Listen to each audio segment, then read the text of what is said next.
Cet appartement génère 553 € de bénéfices par mois et le plus génial, il ne m'appartient pas. Cette phrase-là, vous l'avez sans doute entendue des dizaines de fois en scrollant sur Instagram et j'ai une bonne et une mauvaise nouvelle. La bonne, c'est que si vous avez un peu d'épargne, alors oui, vous pourrez obtenir le même appartement. D'ailleurs, il est bien réel, on l'exploite vraiment. La mauvaise nouvelle, c'est que le business qu'on va voir, 95% des gens ne le comprennent pas. Du coup, les gourous d'internet s'en donnent à cœur joie, donnant au passage une mauvaise réputation à ce nouveau modèle immobilier. Vous l'avez compris, on parle de sous-location professionnelle. Comment je sais tout ça? C'est simple, on a été les premiers avec mes associés à lancer ça massivement en France et aujourd'hui notre réseau d'agences Placide gère plusieurs centaines de biens pour environ 3 millions d'euros de réservations par an. Alors vous ne voulez peut-être pas créer une entreprise nationale comme on l'a fait, mais simplement lancer une petite activité à côté de votre travail pour gagner en liberté et ça tombe bien car pour ça, un ou deux biens suffisent. J'ai donc décidé de faire cette vidéo, mais contrairement à ce que vous avez déjà pu voir, attention car on va véritablement trouver ensemble votre premier appartement, comment le sélectionner avec des checklists bien précises et je vous donnerai même gratuitement un contrat spécial permettant de sous-louer. Il suffira ensuite de mettre l'appartement en ligne sur Airbnb, d'automatiser le ménage, l'entrée, sortie des locataires. C'est parti. De 0 à 3 millions d'euros de revenus Airbnb, formation, sous-location complète. Donc avant de rentrer dans le vif du sujet, petit disclaimer, la vidéo devrait durer assez longtemps. Donc si vous avez cliqué pour vous divertir, mauvaise nouvelle, il n'y aura quasiment pas de montage. Je ne suis pas youtubeur pour rappel, mais chef d'entreprise. En revanche, si vous êtes motivé, je peux réellement vous apprendre à faire de l'argent comme on va le voir dans cette formation. Et je vous garantis d'ailleurs que dans les prochaines minutes, vous serez vraiment en mesure d'obtenir votre premier appartement.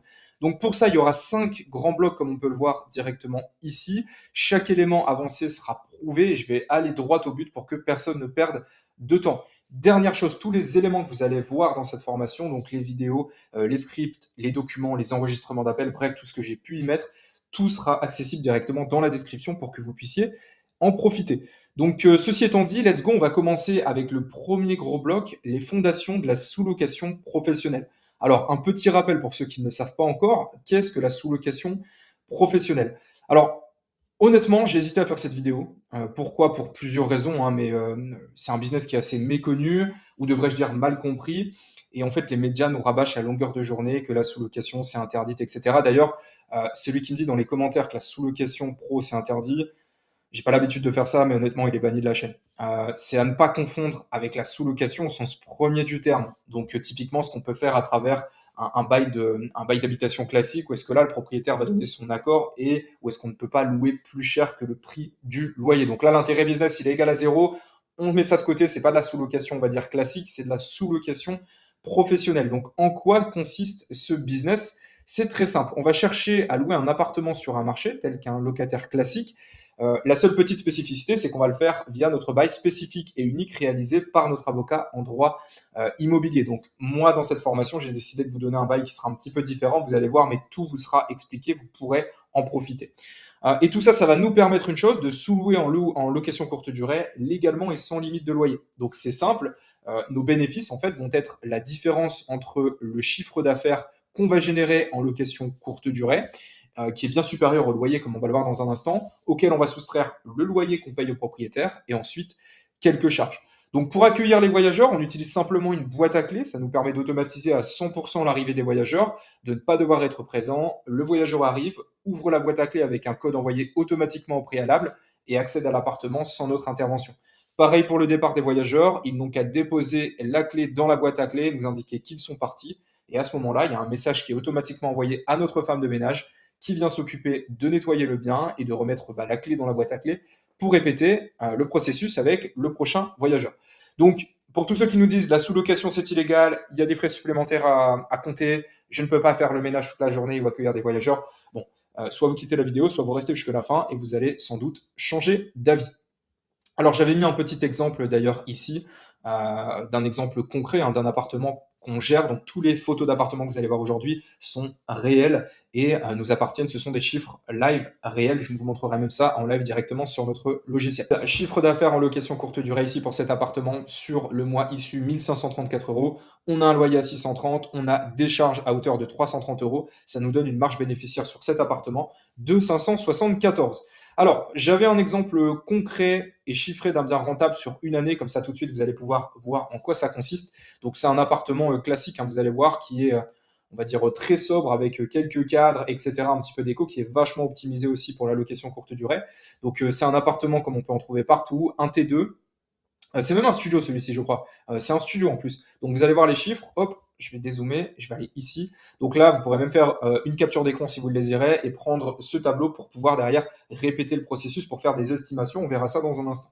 Mais là, on a par exemple, donc c'est un studio qu'on a rentré il y a déjà plusieurs années. Là ici, vous avez les entrées ou les déficits, hein, parce qu'on a un mois ici en déficit sur l'an dernier à 58 euros de déficit. Mais vous avez la ligne directement ici avec les entrées d'argent ou les déficits et on a un total sur l'année de 7 252 euros de bénéfices sur cet appartement. Ici, on a les totales d'entrée, les totales sorties, avec bien sûr en charge principale le loyer. C'est la charge principale en sous-location. Et après, on a un détail des charges. Ça peut vous donner une idée de ce que ça peut représenter un bien en sous-location. Je vais vous donner après un petit peu à quoi on peut s'attendre. Alors, par exemple, hein, pour vous prouver une fois, je vais le faire qu'une fois parce que le but, j'ai rien à vous prouver dans cette vidéo, d'accord? Mais je vais le montrer quand même sur notre logiciel métier. Donc, par exemple, sur janvier 2025, on est à 1123 de rentrée. On va aller ici directement sur notre ancien logiciel métier. Donc, janvier 2025, on a un hébergement actif qui a été sélectionné et on a un revenu net de 1223 ici. Je vais actualiser en live. En février, on va être à 1239 et 1648. C'est exactement ce qu'on peut trouver directement ici sur cette capture d'écran. Oui, qui est sur Excel. On devrait peut-être se moderniser d'ailleurs, mais parfois ça marche bien. Donc voilà sur un exemple concret et chiffré d'un bien rentable. Maintenant, la différence entre sous-location et investissement immobilier classique. Alors là, j'ai beaucoup de personnes qui me disent, mais oui, mais la sous-location, ça crée pas de patrimoine, etc. Mais on s'en fout en fait. C'est pas du tout le même business. La sous-location professionnelle, c'est une cash machine, c'est un business à cash, d'accord, qui n'a pas vocation à créer de patrimoine et à posséder quelque chose. Justement, c'est un des avantages, hein, pouvoir se délaisser rapidement et de faire de l'arbitrage rapide. C'est un des avantages à la sous-location. Donc c'est pas un investissement, il n'y a pas de patrimoine créé, d'accord. Et je le dis en dessous, les deux business ont des avantages. Personnellement, avec mes associés, on investit, on continue d'investir dans l'immobilier depuis plusieurs années. On ne s'arrête pas, que ce soit dans des OP de marchand de biens ou de l'investissement un peu plus long terme. Mais ce que je veux dire par là, c'est que ne les mettez pas en opposition, ça sert à rien. Ils n'ont pas la même vocation. Euh, Tac. Pourquoi c'est toujours le bon moment pour faire de la sous-location? C'est très simple. Investir dans l'immobilier, ça peut être compliqué pour certains, d'accord? De par votre situation, il y a de plus en plus d'indépendants, ça peut être compliqué pour les indépendants d'investir. Peut-être que vous êtes bloqué aussi, on va le voir après dans les avantages concrets de la sous-location, mais peut-être que vous êtes bloqué au niveau de votre capacité d'endettement, etc. Donc c'est une alternative à l'investissement immobilier. Derrière, on a des réglementations et contraintes pour les propriétaires qui explosent. Si vous suivez un petit peu l'actualité business, l'actualité IMO en France, c'est horrible hein, dans le pays pour les propriétaires, d'accord? Et de plus en plus d'entre eux se tournent naturellement vers des solutions alternatives, comme la sous-location professionnelle, qui peut leur apporter énormément d'avantages, comme on va le voir dans un instant. Et enfin, la location courte durée est en plein essor. Alors, j'ai pas forcément prévu de graphe ici. Qu'est-ce que je peux écrire? Annonce Airbnb, Évolution France. Ce que je peux vous dire, hein, les chiffres, je les connais un petit peu de tête. En 2013, on avait 25 000 annonces, me semble-t-il, sur Airbnb. L'an dernier, on était entre 750 000 et 1 million d'annonces en France. C'est presque 25 fois plus en 10 ans. C'est n'importe quoi. Bon, là, c'est sur l'île de France. On peut voir l'évolution. Là, c'était quoi? Mai 2022. Bon, vous voyez déjà en 2 ans, il y a eu un pic des annonces. Bon, même s'il y a eu les JO, etc. directement à Paris, mais l'évolution, elle est juste dingue. On est sur un x10 en 10 ans. Donc, vraiment, on est sur un business qui est en plein essor. Alors, les avantages concrets pour vous en sous-location professionnelle. C'est simple, c'est des revenus pour plus de liberté, ça va de soi. Je ne vais pas m'éterniser dans cette vidéo à vous vendre du rêve sur les revenus en plus. Entreprendre et faire travailler son argent, bah oui, parce qu'aujourd'hui, bon, il y a eu de l'inflation sur les dernières années, et on le voit dans le pays, il y a une certaine précarité qui s'installe, et du coup, c'est super important de ne pas laisser votre argent à la banque sur un compte dormir. Oui, ok, un peu d'épargne, mais derrière, faites travailler votre argent. La sous-location, c'est vrai que ça peut être une alternative justement pour lancer un petit business. Vous pouvez obtenir rapidement plusieurs biens sans réelle limite. Il n'y a pas de crédit, il n'y a pas d'engagement, il n'y a pas de délai à rallonge, contrairement à l'IMO classique. On n'est pas engagé, même si derrière on peut faire de la revente et de l'arbitrage de biens. Mais ici, ce sont vraiment les avantages de la sous-location. C'est un très bon business pour démarrer dans l'IMO. Vraiment pour les débutants, ça c'est un business que je recommande, contrairement peut-être à des OP de marchands de biens ou autres qui nécessitent un petit peu plus d'expérience, ou qui vont vous engager personnellement davantage. Mais là, c'est très bien pour démarrer dans l'immobilier. Je connais personnellement plusieurs exemples de personnes qui avaient 18-19 ans et qui ont eu des très belles réussites. J'essaierai d'en afficher ici directement pour que vous puissiez les voir. Le tout sans crédit et avec un petit capital. Ça permet de continuer à se développer. J'en parlais juste avant, la capacité d'endettement qui est bloquée. Si vous avez investi dans l'immobilier et que derrière, vous êtes bloqué pendant 1 an, 2 ans, 3 ans, bah plutôt que de ne rien faire, ça vous permet de continuer à être actif. Ça permet de tester son marché rapidement en vue d'un futur investissement. Si vous investissez personnellement dans un bien en location courte durée, ça vous permet aussi de tester rapidement avant de faire cet achat. Et vous pouvez arrêter quand vous le souhaitez. Exemple, déménagement à Dubaï. C'est une blague, bien sûr. C'était un petit clin d'œil au gourou, mais blague à part, vous pouvez effectivement rendre votre logement assez rapidement. Le préavis, vous pouvez le fixer comme bon vous semble dans le bail qui vous sera présenté tout à l'heure. Donc ça, c'est un réel avantage.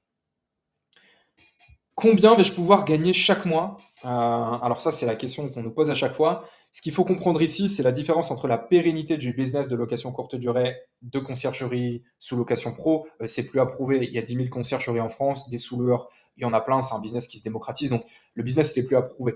Par contre, ce qu'il ne faut pas confondre, c'est la rentabilité du business, de la sous-location, qui est viable. D'ailleurs, on a monté un véritable business dessus, versus la rentabilité d'un bien ciblé. D'accord? Sur le marché, il y a des biens qui ne seront pas rentables. Et c'est d'ailleurs pour ça que je vais vous montrer comment trouver en 30 jours votre premier bien rentable dans quelques instants. Donc en moyenne, on peut espérer gagner entre 200 et 700 euros par mois en moyenne sur l'année. Donc je vous ai montré un bien ici, c'est pas le meilleur, mais c'est pas le pire, hein, je vais pas vous mentir, dans l'exemple concret qui était là. Mais vous pouvez espérer entre 200 et 700 euros par mois en lycée sur l'année. 4 préjugés d'idiots inutiles. Alors, pourquoi les propriétaires ne le font pas eux-mêmes? Ça, cette phrase-là, elle revient à chaque fois. Bah, tout simplement parce qu'ils n'ont pas forcément idée de la demande et de la rentabilité qu'offre la location courte durée. Même vous, en cliquant sur cette vidéo, peut-être que vous n'êtes pas convaincu de cette rentabilité. Bah, c'est la même chose pour les propriétaires. Et quand bien même, beaucoup ne font pas l'effort comme vous de vous former, à savoir comment automatiser, optimiser et passer leur temps sur une vidéo comme celle-ci qui fait plusieurs dizaines de minutes, si ce n'est plus d'une heure. Pourquoi les propriétaires vont accepter? C'est simple, hein, certains ne veulent absolument pas gérer leurs biens. Je prends l'exemple des marchands de biens. Nous, on a un très gros client aujourd'hui sur notre ville mère. Il nous confie peut-être 30 ou 40 biens, il faudra que je vérifie, mais c'est un marchand de biens qui lui enchaîne les opérations et il ne veut pas s'embêter entre guillemets avec des locataires et de la mamaille administrative, quoi. Airbnb, ça ne marche qu'en été. Alors, c'est faux et pas faux en même temps. En fait, d'ailleurs, l'un de nos meilleurs mois était un mois de novembre sur nos appartements. Donc, c'est pas forcément vrai sur certains secteurs. Par contre, sur d'autres, effectivement, en été, ça marche mieux. Je vais pas vous mentir que sur la Côte d'Azur, etc., on peut faire des mois de folie. Ça, c'est une certitude. Par contre, c'est pas parce que l'été est meilleur que l'hiver n'est pas rentable. Faut pas confondre ces deux choses-là. Et surtout, c'est à lisser sur l'année. Et enfin, tu dois être sur une grande ville pour que ça fonctionne. Bah écoutez, nous, la majorité de nos villes sont sur des villes moyennes. On va être sur des villes moyennes entre 20 et 150 000 habitants. Donc non, c'est faux. Il y a des rentabilités énormes à aller chercher sur des villes moyennes. Et justement, j'ai même envie de dire, allez sur des villes moyennes. Il y a des choses super intéressantes à faire. On en parlera après sur où vous implanter pour trouver votre premier bien. Combien de temps ça va prendre pour trouver un bien? Ça, c'est un petit peu la question des enfants. On arrive dans combien de temps, etc. Bon, c'est légitime de se poser ce type de questions. Du coup, j'ai pas vraiment de réponse à vous apporter. Peut-être demain, peut-être dans 30 jours, ou peut-être jamais. Ça va dépendre de plusieurs choses. J'ai par exemple l'exemple de Colline et Nicolas qui ont trouvé leur bien en 7 jours après s'être lancés. On a aussi l'exemple de personnes qui, après plusieurs mois, n'ont pas trouvé de bien et d'un seul coup en ont débloqué plusieurs d'un coup. Donc ça va dépendre de vous, les actions que vous prenez, votre motivation et vos compétences. Mais après, je ne vais pas vous mentir, le secteur joue aussi. Il y a certains secteurs qui sont plus faciles que d'autres. Et enfin, pour terminer ce premier module, hein, le but c'était d'être rapide sur les fondations de la sous-location pro. Mais pourquoi une vidéo gratuite alors que je pourrais facturer plusieurs milliers d'euros facilement? Écoutez, je l'ai dit, hein, déjà, marre de voir tout et n'importe quoi sur YouTube. 2, la sous-location professionnelle a changé, clairement. On a commencé il y a plusieurs années. L'information est beaucoup plus accessible maintenant. La preuve, vous êtes sur cette vidéo qui va tout vous expliquer. Du coup, ce qui va changer désormais et ce qui va faire la différence, ça va être vos process, votre professionnalisme, votre branding, vos outils. Ça me permet d'aider plusieurs centaines, voire milliers. Sans prétention, on verra combien de vues fait cette vidéo. D'ailleurs, n'hésitez pas à liker si vous trouvez qu'elle est pertinente pour que l'algorithme YouTube la propage à d'autres personnes. Ça me permet d'aider un certain nombre de personnes versus 5 heures de mon temps. Bon, j'estime que ça se vaut. Voilà. Tirer le pays vers le haut en entreprenant, bah oui, le pays en a besoin, hein. Malheureusement, entreprenez, c'est super important pour vous, pour le karma, pour le pays. Et surtout, les plus motivés d'entre vous qui lancent un bien, voire plusieurs, pourront profiter de mes différents business. Je vous le cache pas, j'ai aussi un intérêt là-dessus. Bah, la première des choses, c'est rejoindre le réseau Placide. Aujourd'hui, on est implanté sur plus de 30 villes en France. On permet d'offrir des solutions clés en main aux propriétaires et vous de vivre intégralement et à temps plein de l'immobilier. Donc si ça vous intéresse de devenir votre propre patron, de vous lancer dans l'immobilier comme l'ont déjà fait une trentaine de personnes aujourd'hui en France, cliquez sur le bouton qui est ici, sur le lien d'ailleurs je le mettrai ici. Et vous pouvez aussi profiter de CozyUp. Je vous ai mis un petit lien spécial ici qui vous permet de profiter d'une réduction tant qu'à faire. CozyUp, c'est une application qui est utilisée aujourd'hui par plus de 4000 loueurs en loueurs courte durée et qui vous permet de diviser par deux le temps que vous passez sur la gestion voyageur et de générer plus de revenus, plus d'informations en cliquant sur le lien si vous le souhaitez. Bloc suivant, comment trouver en 30 jours son premier bien. Dans cette vidéo, je vous l'ai dit, on est là pour passer à l'action, pas pour se tourner les pouces, ok? Donc, d'ici quelques instants, vous allez être en mesure de savoir comment cibler un secteur, trouver un appartement et contacter le propriétaire pour qu'il accepte de vous sous-louer son bien. Alors, on va commencer avec 3 règles. Sans ces 3 règles, vous n'y arriverez pas. Vous l'avez compris, on n'est pas là pour faire du mindset, etc. Mais je souhaitais quand même vous donner ces 3 points qui me paraissent essentiels et pertinents si vous souhaitez réellement obtenir un bien en sous-location. Le premier, c'est le passage à l'action massif. Alors, c'est un petit peu paradoxal parce qu'au début, quand on se lance dans la sous-location, il n'y a pas forcément besoin de faire énormément de choses. Je parle bien quand vous n'avez pas encore de bien. Et du coup, on se dit, bon, c'est simple, en fait, il n'y a rien à faire, etc. Mais ce qui va être super important, c'est la régularité. Ok? Je vais vous montrer après. Il y a juste 2, 3 actions à faire tous les jours. Ça prend 5 minutes par jour. C'est tout. Mais il va falloir le faire. Et derrière, il va falloir passer à l'action massivement. Donc, si vous regardez cette vidéo et que vous comptez faire ça, je dis une bêtise, le dimanche midi en mangeant après votre poulet frites du dimanche, ça va pas aller, d'accord? Il va falloir faire ça tous les jours, même si ça prend quelques minutes au début, mais il faut s'y tenir. Derrière, ce qu'il faut comprendre, c'est que ça peut aller très vite ou pas. Ça peut aller très vite, en 7 jours, vous pouvez obtenir votre bien. J'avais mis l'exemple de Colline et Nicolas juste avant. Vous allez prendre des noms, mais vous n'êtes qu'un oui de réussir. Vous allez vous faire bâcher. Je vous le dis, il y a des propriétaires qui sont super enthousiastes à l'idée de sous-louer leur bien, mais certains propriétaires sont aussi super réticents et ils vont vous le faire savoir. Ok, ils vont pas passer par 4 chemins. Vous devez vous détacher émotionnellement de tout ça parce que vous allez prendre des noms, surtout avec la manière dont on va aborder la chose. On va être assez brut de décoffrage, mais pour moi, c'est comme ça que ça fonctionne et que ça a fonctionné pour nous. Donc, je vous invite à faire de même.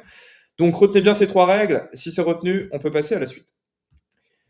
Créer sa société maintenant, attention à la prison.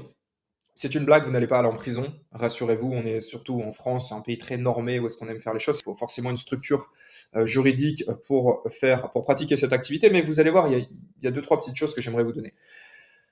La première des choses à savoir, c'est que la micro-entreprise est idéale pour commencer la sous-location professionnelle facilement et sans frais. Alors, oui, il y a des inconvénients, notamment le fait qu'on soit, qu'on paye justement des charges sur le chiffre d'affaires. Donc, on ne peut pas déduire il n'y a pas de déduction de charges, d'accord? Donc, on ne pourra pas déduire le loyer, qui est la plus grosse charge en sous-location, et on va se faire taxer par l'URSSAF. Est-ce que c'est le bon mot de taxer? Du moins, on va se faire prélever, je pense que c'est le terme qu'ils aiment utiliser, prélever par l'URSSAF sur le chiffre d'affaires. Donc forcément au début, ça peut être conséquent, mais le but, on s'en fiche. Le but, c'est de créer du revenu, d'accord? Et on optimisera par la suite. Parce que la micro-entreprise, ça prend moins d'1 heure en ligne à créer, c'est gratuit. Bon, je vous ai pas fait de vidéo là-dessus, hein, vous pouvez taper sur YouTube, ça se trouve en 2 minutes. Sur YouTube, comment créer sa micro-entreprise.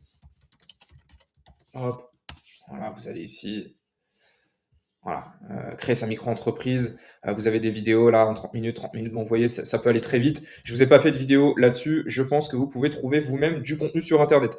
Cela dit, je vous ai mis une petite description ici que vous pouvez utiliser. Alors, je sais plus si je vous avais mis des petits cadeaux là. Hop, si je l'ai pas encore dit, ce petit cadeau, ça veut dire que c'est des ressources gratuites qu'on vous donne, donc profitez-en. Et ici, petite description, vous allez voir quand vous allez créer votre micro-entreprise, on va vous demander une description de votre activité. Ne vous cassez pas la tête, vous prenez ce que je vous donne, vous le copiez-coller et ça devrait suffire. Et après quelques mois, quelques appartements, vous pouvez passer, si vous le souhaitez, à une véritable, entre guillemets, entreprise, SASU, SARL, etc. Bon, ça, vous pourrez vous rapprocher de votre comptable avec l'argent que vous aurez fait grâce à la sous-location. Mon conseil controversé, hein, il est ici. Ne créez rien au début. Alors attention, non pas pour signer votre bien, là il va falloir effectivement une structure, mais pour commencer à en parler, à prospecter, voilà. Ne créez rien, le but c'est de passer massivement à l'action tout de suite, idéalement au même moment où vous voyez cette vidéo. Après derrière, vous créez une micro-entreprise et vous optimisez plus tard d'ici plusieurs mois ou après plusieurs appartements. Alors, ce qu'on va offrir aux propriétaires. Ici, c'est super important de comprendre en fait et de se mettre à la place du propriétaire, d'accord, et se dire, ok, qu'est-ce qui peut l'intéresser? Pourquoi il me sous-louerait son bien alors qu'il a d'autres options sur le marché, comme passer avec un locataire classique? Bah, en fait, on va lui offrir une deuxième voie, ok, une option B, parce qu'aujourd'hui, les propriétaires, souvent ce qu'ils font, bah, vous allez le voir après, ils vont sur le bon coin, ils mettent leurs biens sur le bon coin et ils attendent qu'un locataire ou des locataires envoient des dossiers pour rentrer dans l'appartement. Ici, on va offrir une nouvelle voie aux propriétaires, ok? Donc retenez bien ces arguments, pourquoi? Parce que vous allez pouvoir les mettre en avant plus tard. Alors, on a la rentabilité, la stabilité, la sécurité, flexibilité, la liberté et le bien parfaitement entretenu. Donc pourquoi la renta? Parce qu'il n'y a pas de vacances locatives, ok, on peut potentiellement garder un bien pendant des années, vous l'avez vu avec l'exemple que je vous ai donné juste avant, c'est un bien qu'on a rentré en 2022, on est en 2026 aujourd'hui, donc ça fait 4 ans qu'on a ce bien en sous-location. Ok, donc pour le propriétaire, c'est pas de vacances locatives, donc souvent quand on a un locataire, on a des turnovers tous les 12-18 mois. Ici, il n'y en a pas. La possibilité d'augmenter le loyer, alors ça, bon, ne le prenez pas en compte pour le début, mais après, quand on collabore et qu'on commence à avoir une structure assez importante, vous avez la possibilité de jouer un petit peu là-dessus, puisque le bail nous permet de faire, vous allez le voir après dans la vidéo qui sera présentée par Chris, un petit peu ce qu'on veut, dans la limite du raisonnable, mais on peut modifier le loyer, les délais de préavis, etc. C'est l'avantage du bail qu'on va vous présenter. La stabilité, bon, pas de changement de locataire, c'est un petit peu ce qui a été dit au-dessus, ni de dérangement intempestif. Pourquoi? Parce que bon, quand on est propriétaire, hormis si on passe à travers une agence qui va nous prendre des frais, ok, pour le taf qui est fait, mais on peut avoir des locataires, voilà, qui vont vous appeler, vous déranger, etc. Ici, en tant que sous-loueur, on est professionnel, donc techniquement, il est très rare qu'on soit amené à parler au propriétaire puisqu'on va tout gérer l'activité par nous-mêmes.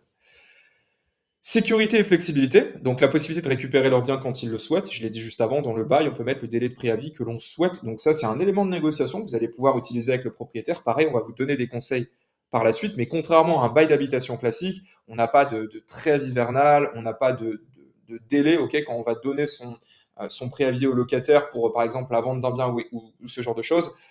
C'est potentiellement des mois, voire des années qu'on peut attendre avant de récupérer son bien. Là, en l'occurrence, 1 ou 2 mois suffisent. La liberté, donc on va leur retirer la gestion locative, ils ont désormais plus de temps pour eux, ok, pour leur famille, etc. Ou alors pour faire d'autres investissements dans le futur, parce qu'en fait, le temps que vous ne passez pas sur la gestion d'un locataire vous permet de vous concentrer sur d'autres activités, slash, développer votre patrimoine.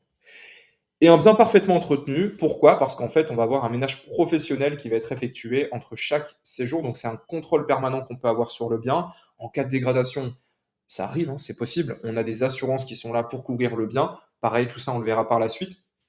Contrairement à un locataire, où est-ce qu'on peut avoir parfois des surprises, après 1 an ou 2, on peut récupérer le bien, et on ne sait pas ce qui se passe dans le bien, au final, pendant 1 an, 2 ans, 3 ans, même plus, hein, si un locataire reste plus longtemps, alors que là, on a une visibilité constante sur le bien.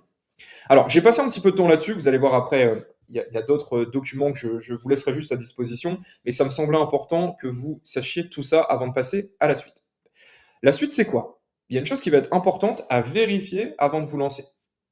Parce que là, peut-être que vous êtes chaud, vous avez peut-être déjà commencé à envoyer des messages à des propriétaires, etc. Mais je vous demande juste d'attendre encore quelques instants. Pourquoi? Parce qu'ici, ce qui va être important de vérifier, ça va être le secteur. Ok? Le secteur, je vais vous donner un petit peu, nous, après, ce qu'on fait, mais juste avant, je vais vous donner deux, trois petites méthodes inédites. Vous voyez, encore un petit cadeau. Et on va commencer par la technique du calendrier inversé qui se fait directement sur Airbnb.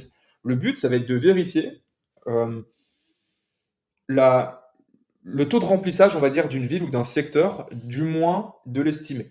Moi, ce que je vous donne comme conseil, c'est que dans les 30 prochains jours, il faut chercher au moins 50% de taux d'occupation sur la ville en question que vous visez avec des avis récents sur les biens qui performent. Alors, comment on va faire ça? On va utiliser la technique du calendrier inversé. Pour ça, il nous suffit d'aller sur Airbnb, d'accord? Et vous prenez la date du jour. Donc là, par exemple, on va prendre le 22 janvier 2026 et on va mettre 2 jours de réservation. Hop, je vais faire ça. Je vais faire rechercher. J'ai mis Calais puisque c'est une ville que je connais. Là, on est sur la ville. Alors, on peut voir qu'il y a 1000 logements disponibles ce soir. Rassurez-vous, on va zoomer un petit peu sur la ville. Hop, voilà. Donc là, je suis un petit peu plus zoomé. On peut voir qu'il y a 166 logements disponibles ce soir. Moi, ce que je vous invite à faire, c'est mettre un filtre et mettre logement entier. et je vais afficher, hop, ça filtre un petit peu, et on a 143 logements entiers disponibles à la réservation dans ce secteur de Calais. La méthode ici du calendrier inversé consiste à prendre le jour la date du jour, d'accord, et d'aller d'ici un mois. Donc, ce qu'il faut faire, c'est pas reprendre le 22 dans un mois, mais prendre le jeudi approximativement dans un mois. Donc là, ça sera à peu près le 19, et on va mettre du 21. Et là, on peut voir qu'on passe à 253. J'ai oublié le chiffre, excusez-moi. Donc 253 dans un mois, et ici, on est à 143. Ce qui veut dire que si on vient diviser 143 par 243, on peut voir 59%, bon, vous faites x100, vous avez compris, 59% de taux de remplissage ce soir. C'est-à-dire que sur le parc entier de la ville de Calais, on a 59% des logements qui sont loués aujourd'hui, en sachant qu'on est jeudi, d'accord? Donc c'est plutôt bon signe. Moi, ce que je vous invite à faire, c'est de faire ça sur votre secteur et de vérifier. Attention, c'est théorique, d'accord? Si vous êtes plus ou moins, si vous êtes à 49% de taux d'occupation, c'est OK, OK? C'est juste pour vous donner une visibilité de la demande sur votre secteur. Derrière, vous pouvez utiliser aussi le Airbnb Tool qui est à disposition par Airbnb directement pour savoir combien vous pourriez, alors pareil, ici c'est approximatif, mais combien vous pourriez espérer gagner avec votre logement. Donc là, on va essayer de zoomer un petit peu comme on l'a fait juste avant. Je vais faire rechercher dans cette zone et je vais mettre 20 nuits, ça correspond plus ou moins à 65-70% de taux de remplissage. Sur un mois, on peut aller chercher plus, hein, bien entendu, mais c'est pour vous donner une idée. Et là, on peut être à 1234 euros en moyenne sur Airbnb, en sachant qu'on a eu une confirmation du Airbnb. Ça, c'est hors frais de ménage, etc., qui sont payés, je le rappelle, par les voyageurs. Donc ça, c'est techniquement les revenus qu'un bien pourrait générer sur Airbnb, un bien, une chambre. Vous allez voir, c'est le type de logement qu'on va aller cibler. Alors, ça, on l'a vu, la méthode inédite, le Airbnb Tool, on vient de le voir, et la dernière des choses, c'est AirDNA. Donc AirDNA, c'est un petit logiciel bon, qui est assez cher quand on prend, je crois qu'il a, on devait payer 1000 euros par mois, me semble-t-il, pour avoir toute la data au national. Mais sachez que vous pouvez avoir un plan gratuit, me semble-t-il, de mémoire, j'ai pas vérifié, et que sur ce plan gratuit, vous pouvez avoir directement de la data. Alors, vous n'avez pas toute la data sur le plan gratuit, mais vous avez déjà des données qui sont assez intéressantes. Donc, n'hésitez pas à aller faire un tour sur AirDNA, là, sur la ville de Calais, encore une fois. On peut voir qu'on a un market score de 88 sur 100, avec une belle demande à 90. Donc, c'est vraiment un bon score. On peut voir aussi les revenus annuels. On voit le taux d'occupation moyen. D'ailleurs, vous voyez, c'est un hasard, mais on est plus ou moins à ce qu'on a trouvé juste avant avec la méthode du calendrier inversé.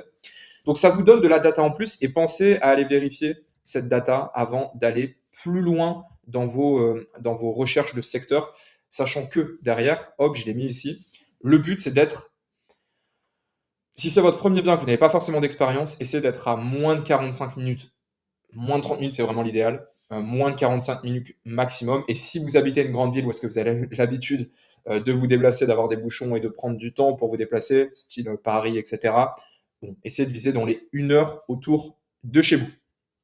Donc d'ailleurs, en parlant de Paris et des grandes villes, Paris, Lyon, Marseille, etc., où est-ce qu'on peut avoir des contraintes, je parle bien des contraintes légales avec des contraintes sur la location courte durée, essayez de viser une ville proche de chez vous avec moins de contraintes. Je sais par exemple que sur Paris, on a énormément de personnes qui réussissent à avoir, enfin dans mon entourage, j'essaierai d'en afficher aussi autour de la vidéo, qui réussissent à avoir des biens super rentables dans la grande couronne, d'accord? Donc en général, on a à 1 heure de Paris maximum. Il y a vraiment des secteurs qui peuvent être super intéressants.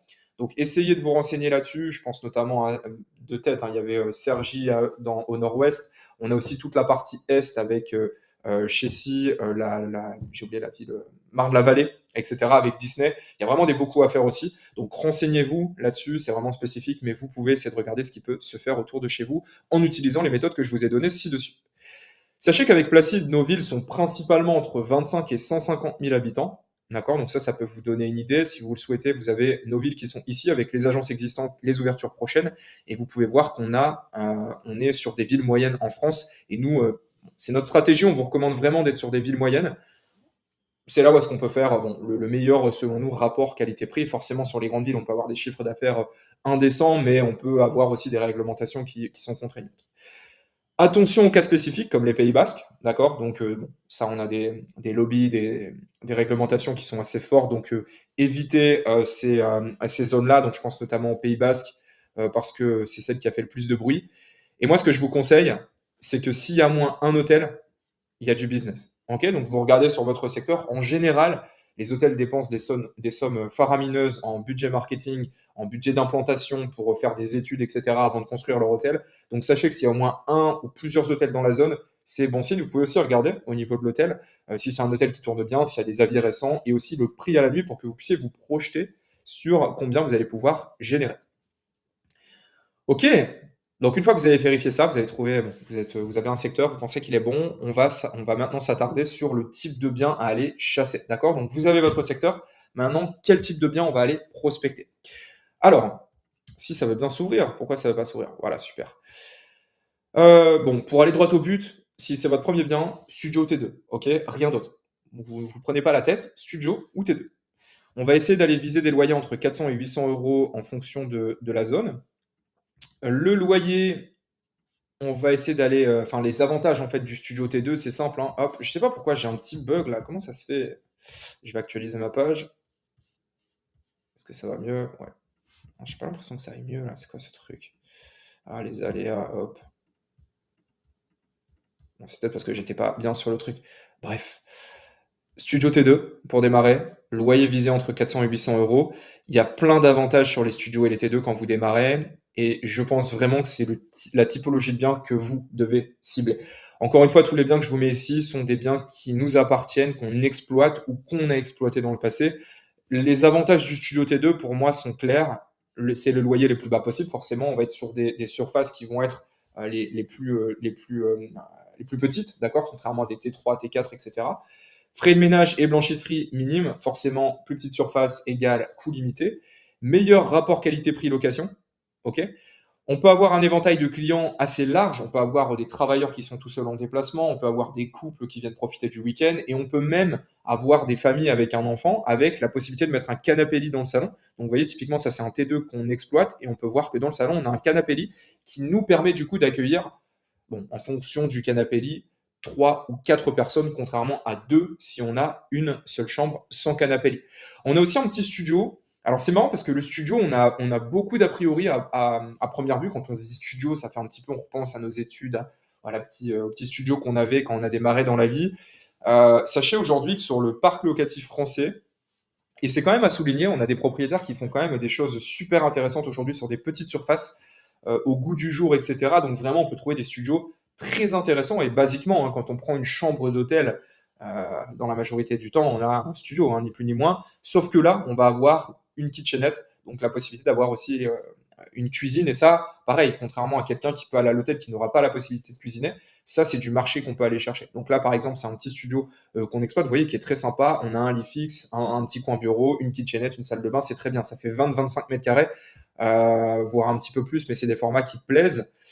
La seule petite chose que je peux vous conseiller, c'est que si vous ciblez du studio, essayez d'avoir un lit fixe. C'est super emmerdant quand il y a un canapé convertible et qu'il faut dormir dans le canapé convertible.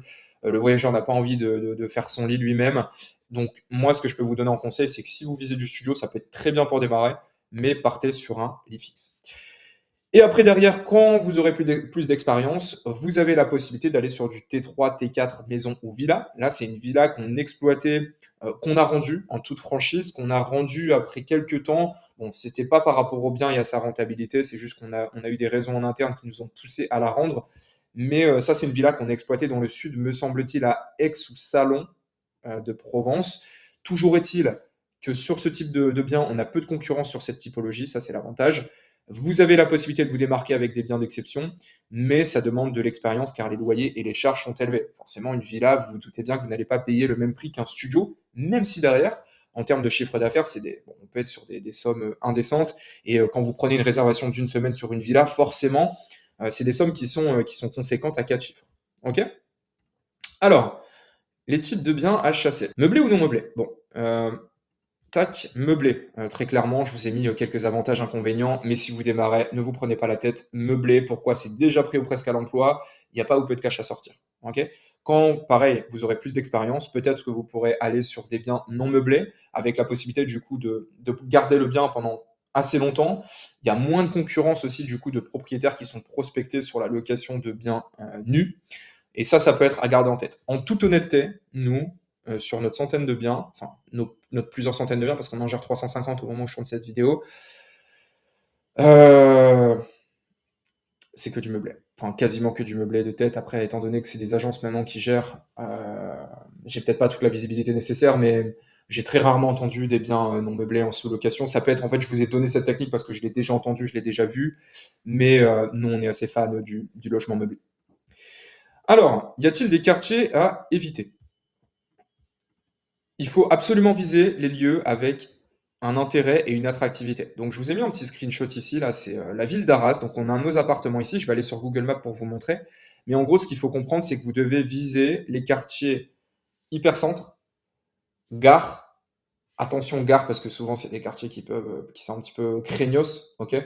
Gare du Nord, hein, par exemple, à Paris, pour ne citer que ça, mais en général en France, les quartiers gares, ça zone un peu, etc. Donc c'est pas à voir, mais l'avantage c'est qu'il y a du passage. Ok, on a tous les jours des gens qui viennent pour bosser, qui sont juste à côté de la gare, qui veulent louer 2, 3 nuits, donc ça peut être intéressant.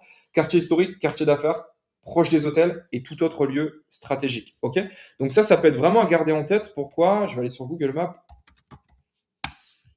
Hop, je vais taper la ville d'Arras en l'occurrence, et on va être ici.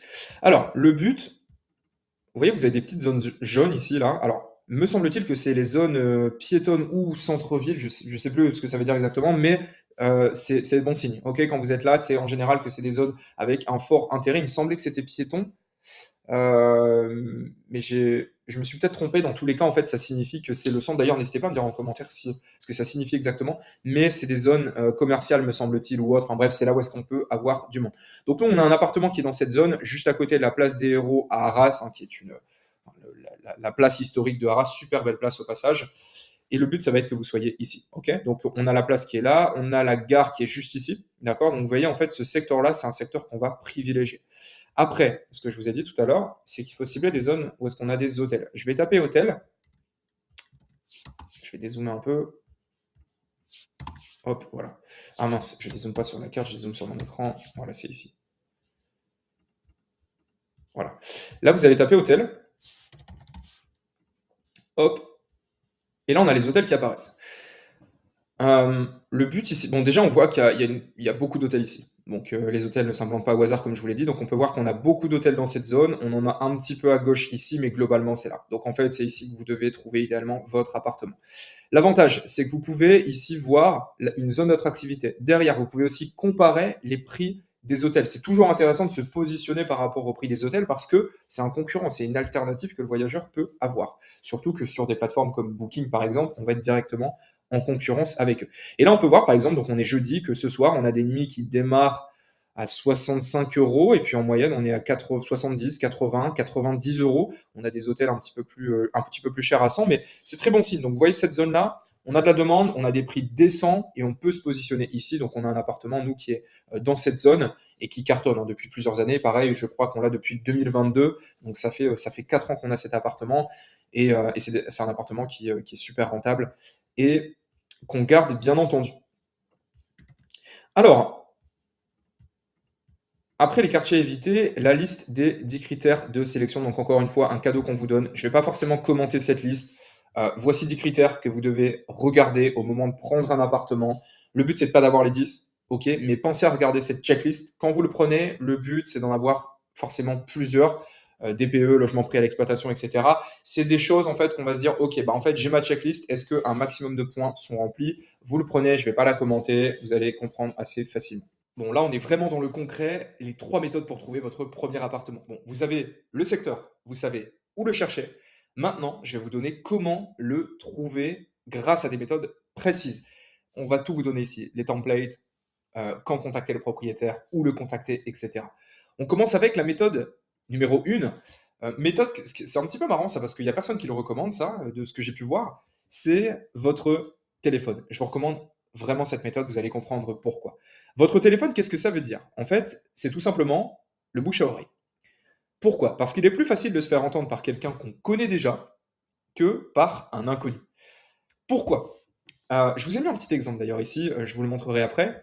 Mais en gros, quand on lance son activité, la première des choses à faire, que vous soyez là dans le cadre de la sous-location pro, que vous lanciez votre startup, que vous soyez agent immobilier, etc., le plus simple, avant même de prospecter, c'est de prendre votre téléphone et de dire à vos amis, famille, amis d'amis, connaissances du boulot, etc., que vous lancez une nouvelle activité. Ça va être beaucoup plus simple déjà de vous entraîner à pitcher cette activité, et derrière, ces personnes vont être enclins à vous, pas toutes, mais du moins une grande majorité d'entre elles, à vous écouter. La sous-location professionnelle commence à être de plus en plus connue. Bah oui, en fait, comme je l'ai dit, il y a 4 ans, personne connaissait. Nous, on contactait des propriétaires ou même des amis, nous disaient, mais tiens, c'est quoi, je connais pas, sous-loc, ça n'existe pas. Bref, aujourd'hui, les propriétaires sont assez euh, ouverts sur la sous-location professionnelle. Et justement, si vous avez des propriétaires dans vos contacts, peut-être qu'ils vont être curieux de vous écouter justement là-dessus. Je tiens juste à vous dire que si vous n'êtes pas prêt à en parler à vos connaissances, vous n'êtes pas sûr. Et si vous n'êtes pas sûr, ne vous lancez pas. Si vous vous dites, ah ouais, mais tiens, j'ai pas trop envie de leur en parler, etc. Bon, à la famille, à la rigueur, je peux comprendre. Mais à votre cercle, que ce soit des amis ou vos connaissances pro, parlez-en. Si vous ne voulez pas le faire, est-ce que vous êtes vraiment motivé à avoir votre premier appartement? Hein, si là, je vous dis, là, il suffit d'envoyer un message à votre collègue et il va en parler à un ami. Si vous ne le faites pas, c'est pas sérieux. Du moins, vous n'êtes pas certain. D'accord? Donc ça, voilà, on y réfléchit et envoyez tout de suite un message. Là, vous allez voir, je vais vous donner des exemples rapides avec GPT, mais parlez-en à vos connaissances. Il faut absolument que très vite, là, vous en parliez. Avant d'aller sur ChatGPT pour vous montrer un exemple rapide de template, je vous montre deux exemples historiques en plus, parce que je crois que ça date de 2022-2023, donc maintenant c'est encore plus simple théoriquement, les gens connaissent. Mais ça, c'est un message que j'ai envoyé à Hamdi, qui est, tenez-vous bien, une connaissance avec laquelle j'ai discuté 1 heure en Blablacar à l'époque. Ok, donc j'ai parlé, on a bien accroché, c'est un investisseur IMO qui était sur mon secteur. Et je lui ai parlé 1 heure, j'avais pris son contact, et derrière, petit message, on lui présente la sous-location pro, on lui dit qu'on cherche des biens meublés entre 20 et 70 mètres carrés, qu'on pourrait collaborer. De même, si tu connais des proprios répondant à ce critère, on a un contrat d'apporteur d'affaires. Au plaisir. Et là, bim, salut Justin, il m'a répondu 1 semaine après, il était en vacances. J'ai 2 biens qui font 74 mètres carrés, c'est intéressant, on peut faire une affaire. Bim, 2 biens sur le tapis. Ok? Vous voyez ce genre. C'est un mec que j'ai rencontré en Blablacar, avec qui d'ailleurs j'ai toujours de très bons rapports, puisque il est venu à l'ouverture d'une de nos agences récemment. Un deuxième message avec Teddy, donc lui qui est un propriétaire avec lequel on a collaboré assez longtemps aussi. Là, c'était pas justement pour trouver un appartement, mais c'était pour lui dire qu'on offrait 100 euros s'il nous apportait un propriétaire. Là, il nous félicite, etc. et qu'il va en parler à ses connaissances. Vous voyez un petit peu la portée que ça peut avoir versus, je vais vous montrer après d'autres méthodes, hein, mais aller prospecter à froid des propriétaires qu'on ne connaît pas. Ok? Donc ça, c'est très puissant. Bon, étant donné qu'on est de plus en plus feignant, je vais vous montrer une. Ah, je suis pas connecté encore. Mince, comment c'est que je suis déconnecté de GPT? On est de plus en plus feignant, donc je vais quand même. J'avais pas fait de template, mais cela dit, si vous n'en avez pas, regardez. Bonjour, je viens de commencer une activité de sous-location professionnelle. J'aimerais que tu me rédiges un message sur WhatsApp impactant, qui n'est pas trop long, mais qui résume la sous-location professionnelle, les bénéfices, en indiquant que j'ai démarré cette activité et que je serais ravi de leur en parler, de leur présenter. Et s'ils connaissent des propriétaires, je peux aussi leur fournir un petit billet pour ça. Donc, est-ce que tu peux me faire un message sur WhatsApp que je peux envoyer prêt à l'emploi? Bim, on envoie ça. L'application que je viens d'utiliser là, c'est Whisperflow pour ceux qui se posent la question et qui permet d'enregistrer votre voix. Voilà, bim, vous avez des templates de messages, vous en avez un, bon, je ne vais pas le relire devant vous, mais en 2 secondes c'est fait, vous pouvez lui demander des variantes, vous copiez, vous envoyez sur WhatsApp, ça va vous prendre max 10 minutes. Ok?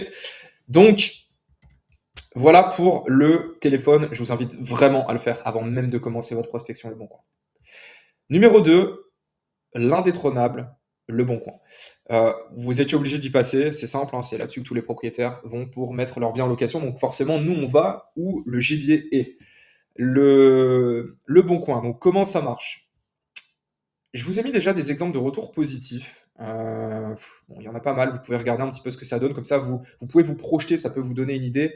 De une pour les sceptiques, parce que je sais que tant qu'on ne voit pas que ça fonctionne, on peut avoir du mal à y croire. Et deux, pour que vous puissiez avoir un visuel sur des échanges sur Le Bon Coin. D'accord? Donc vous pouvez regarder ça. Je vais vous montrer en live comment on peut faire directement. Je vous ai même mis une to-do pour obtenir votre premier bien. Il y a ces 3 choses-là à faire. Si vous suivez ces 3 choses-là, vous obtenez votre premier bien rapidement. Ok? La première des choses, ça va être de paramétrer une double alerte par ville, plus une alerte pour les locations courte durée. Je vous explique tout dans un instant. Préparez vos messages de prospection. On a mis des templates à disposition ici, vous n'avez aucune excuse. Et vous faites vos 10 minutes tous les jours jusqu'au premier bien. On parlait d'action massive juste avant. Ici, c'est vraiment ce qu'il faut comprendre. Ok? Il ne faut pas le faire une fois par semaine. Il ne faut pas le faire quand vous y pensez. Sinon, ça ne va pas marcher. Une technique qui marche bien, moi, c'est ce que je faisais à l'époque. Pendant mon café du matin, C'est simple, je commençais ma journée par ça. J'allais sur le bon coin, je regardais mes filtres, je vais vous montrer dans un instant, et j'envoyais les messages. Il faut vraiment que vous sacralisiez un petit peu ce moment, c'est super important pour que vous le fassiez tous les jours. Pourquoi? Parce que si vous le faites une fois par semaine, en fait, le marché il peut être tellement tendu qu'il y a un bien qui va arriver le lundi, le jeudi, il est plus en ligne. Et c'est un bien qui potentiellement aurait pu vous rapporter des milliers d'euros par an. Mais vu que vous faites votre prospection uniquement le vendredi, après la semaine de boulot, bah, vous l'avez pas vu. Donc c'est important de le faire tous les jours. Honnêtement, 5-10 minutes suffisent. Ok? Donc faites-le pendant le café. Idéalement, si vous êtes vraiment motivé, je vous invite à le faire même 2 fois par jour. Une fois avec le café le matin et une fois le soir en rentrant du boulot. Mais au moins, ça vous permet, si vous avez une réponse d'un propriétaire, d'être réactif. La réactivité, ça paye. Il y a 2 options qui s'offrent à vous. Dévoiler votre activité avant d'appeler le propriétaire ou dévoiler votre activité pendant l'appel. Nous, en fait, ce qu'on faisait, étant donné qu'on prospectait massivement, on s'embêtait pas, on dévoilait l'activité avant. L'avantage, c'est que le propriétaire, quand vous l'appelez, il est déjà au courant de l'activité. Le désavantage, c'est qu'en fait, quand on passe par message uniquement sur le bon coin, ça peut parfois paraître, que ce soit pour la sous-loc ou autre, hein, mais on a toujours sur le bon coin cette appétence, comment dire, on pense que c'est toujours une arnaque. Ok, ah, tiens, il va essayer de m'arnaquer, etc. Alors que si vous passez par téléphone, vous avez une posture professionnelle, vous êtes capable de vous exprimer, et là tout de suite on vient casser un petit peu cette résistance, cette méfiance du propriétaire. Ok, donc vous avez ces 2 méthodes. Si honnêtement vous cherchez un ou 2 biens uniquement, franchement, prenez-les en appel. Je sais que ça peut faire flipper au début, on va en parler juste après, mais prenez-les en appel, c'est le plus simple pour tout de suite casser la glace. Vous allez voir, c'est pas si compliqué que ça. Je vais même vous mettre un exemple d'appel juste après. Il y a même une troisième méthode, c'est bon, celle-là elle est un petit peu filou, je vous la conseille pas forcément, mais c'est de dévoiler votre activité pendant les visites. Ça peut marcher à la rigueur et je vous encourage d'ailleurs à le faire dans les zones super tendues où est-ce qu'il y a des visites groupées. Ça vous coûte rien. Vous y allez, le propriétaire perd pas son temps parce qu'il n'est pas uniquement avec vous. Et là, vous le prenez à la fin de la visite, vous lui présentez l'activité. Après, en one-to-one, en visite one-to-one, c'est pas quelque chose que je recommande forcément parce que bon, le propriétaire peut se sentir un peu lésé, même si on peut toujours s'en sortir avec une bonne posture en disant que bon voilà, il fallait absolument que vous vous assuriez de la, du standing du bien et que c'est vrai que de se rencontrer, ça permet tout de suite de casser la glace et de voir à quel point vous êtes sérieux. Bref, je vous recommande de faire cette méthode, mais vous pouvez aussi dévoiler avant l'appel. Des templates de messages. On vous a donné, préparé des templates de messages, tout fait. Vous n'avez plus qu'à les prendre, les copier-coller. Bien sûr, modifier quand même, lisez-le, hein, le template avant, mais modifiez quand même votre prénom, une petite présentation de vous. On vous a mis un exemple ici, le nom de la ville. Je vous invite même à le prendre et à le mettre sur GPT, à faire 2-3 variantes. Vous testez 2-3 variantes comme ça pour voir ce qui fonctionne. Le message 2, si vous dévoilez votre activité par message, pareil, on vous l'a mis ici. Essayez de ne pas faire des messages trop longs. Déjà, ça, c'est presque limite hein, en le relisant. Mais pareil, vous faites des variantes avec GPT, vous lui demandez quelque chose d'un peu plus concis et vous envoyez. On vous a mis 2 messages de relance. Un message de relance s'il n'y a pas de réponse après 24-48 heures et un message de relance s'il n'y a pas de réponse après 4-5 jours, une semaine. Ok? Ça, c'est super important aussi. Je vous le donne vraiment en conseil. Les relances, je peux vous garantir qu'on a signé beaucoup de contrats avec des relances. On a des propriétaires qui croulent sous les messages sur le bon coin. Nous, l'avantage, c'est qu'on vient apporter une proposition unique. Donc, votre message, il va un petit peu sortir du lot. Par contre, il peut être noyé dans la masse. Donc, c'est important de faire une relance. En plus, ça montre encore une fois votre sérieux. Donc, vous avez 2 messages de relance pour contacter le propriétaire. Et vous pouvez même aller plus loin. Je vous ai dit, on vous donne tout dans cette vidéo. Une petite vidéo ici, directement pour inspirer confiance. C'est une méthode qu'on donnait à l'époque quand on faisait du consulting. Honnêtement, cette méthode, elle change un petit peu de ce qu'on peut voir sur Internet. Vous contactez le propriétaire sur WhatsApp, je vais vous montrer comment trouver son numéro sur le bon coin. Vous lui envoyez un petit message, s'il répond, vous lui envoyez une vidéo. C'est un beau pattern interrupt. Le mec se dit, bah, tiens, il m'envoie une vidéo, what the fuck. Et là, vous lui envoyez la vidéo. Donc en fait, vous pouvez plus ou moins lire ce qui est ici sur le message numéro 2. D'accord? Donc bon, je ne vais pas la jouer, vous l'avez ici à disposition. J'ai flouté ma tête, etc. Parce que je sais qu'il y a des petits malins qui auraient pu l'utiliser. Mais c'est bien moi. Vous la prenez, vous la recopiez si vous le souhaitez, vous l'adaptez et vous avez une nouvelle méthode de prospection. Donc vous avez vos messages. Maintenant, on va aller sur Le Bon Coin pour vous montrer tout ça en live. Alors, Le Bon Coin, bim, on va ouvrir la ville. Donc déjà, avant d'ouvrir une ville, il faut aller sur les catégories. Donc on va aller sur immobilier, on va aller sur location ici, tac, et on va paramétrer, comme je vous l'ai dit ici, notre première alerte. Donc, les cookies, je refuse bien sûr. On va aller ici, on va mettre des filtres, on va mettre appartement. On cherche un appartement pour commencer. Ne réinventez pas la roue, on va faire ce qui est le plus pertinent, même si je vous l'ai dit, hein, ça, parfois il ne va pas y avoir de bien potentiellement pendant un certain temps, surtout en fonction de votre secteur. Si on est sur un secteur où est-ce qu'on est une ville à 20-30 000 habitants, des fois il n'y a pas forcément des biens tous les jours. Plusieurs filtres, particuliers, meublés, appartements, et vous pouvez même mettre un maximum de loyer. Bon, moi je mettais 1000 euros, même si on n'allait pas forcément chercher ces prix, mais ça vous permet d'avoir une vision assez complète du marché. Vous mettez pas de minimum, et je pense que c'est bon, on peut lancer. On va faire rechercher, bien sûr si je ne mets pas la ville, ça va pas aller. Je vais rechercher sur la ville de Calais, parce que c'est une ville qu'on connaît bien. Le rayon, vous mettez 0 km et vous validez. Ok. Donc ça y est, on a les appartements meublés, avec 1000 euros de maximum. Donc là, typiquement, on est sur des studios T1, T2, d'accord, voire T3, mais c'est exactement ce qui nous intéresse. Maintenant, on va ouvrir un nouvel onglet, et en fait, ici, on va paramétrer il m'embête lui avec ses cookies, une deuxième alerte. La deuxième alerte, en fait, elle est très simple, on va juste marquer appartement meublé, hop, dans la barre de recherche, et on est toujours sur Calais. On ne met pas de filtre, ok. Pourquoi? Parce qu'il y a des propriétaires qui parfois mettent leur annonce, des propriétaires qui voilà, balancent ça un peu rapidement, et en fait ils prennent pas le temps de mettre les filtres, etc.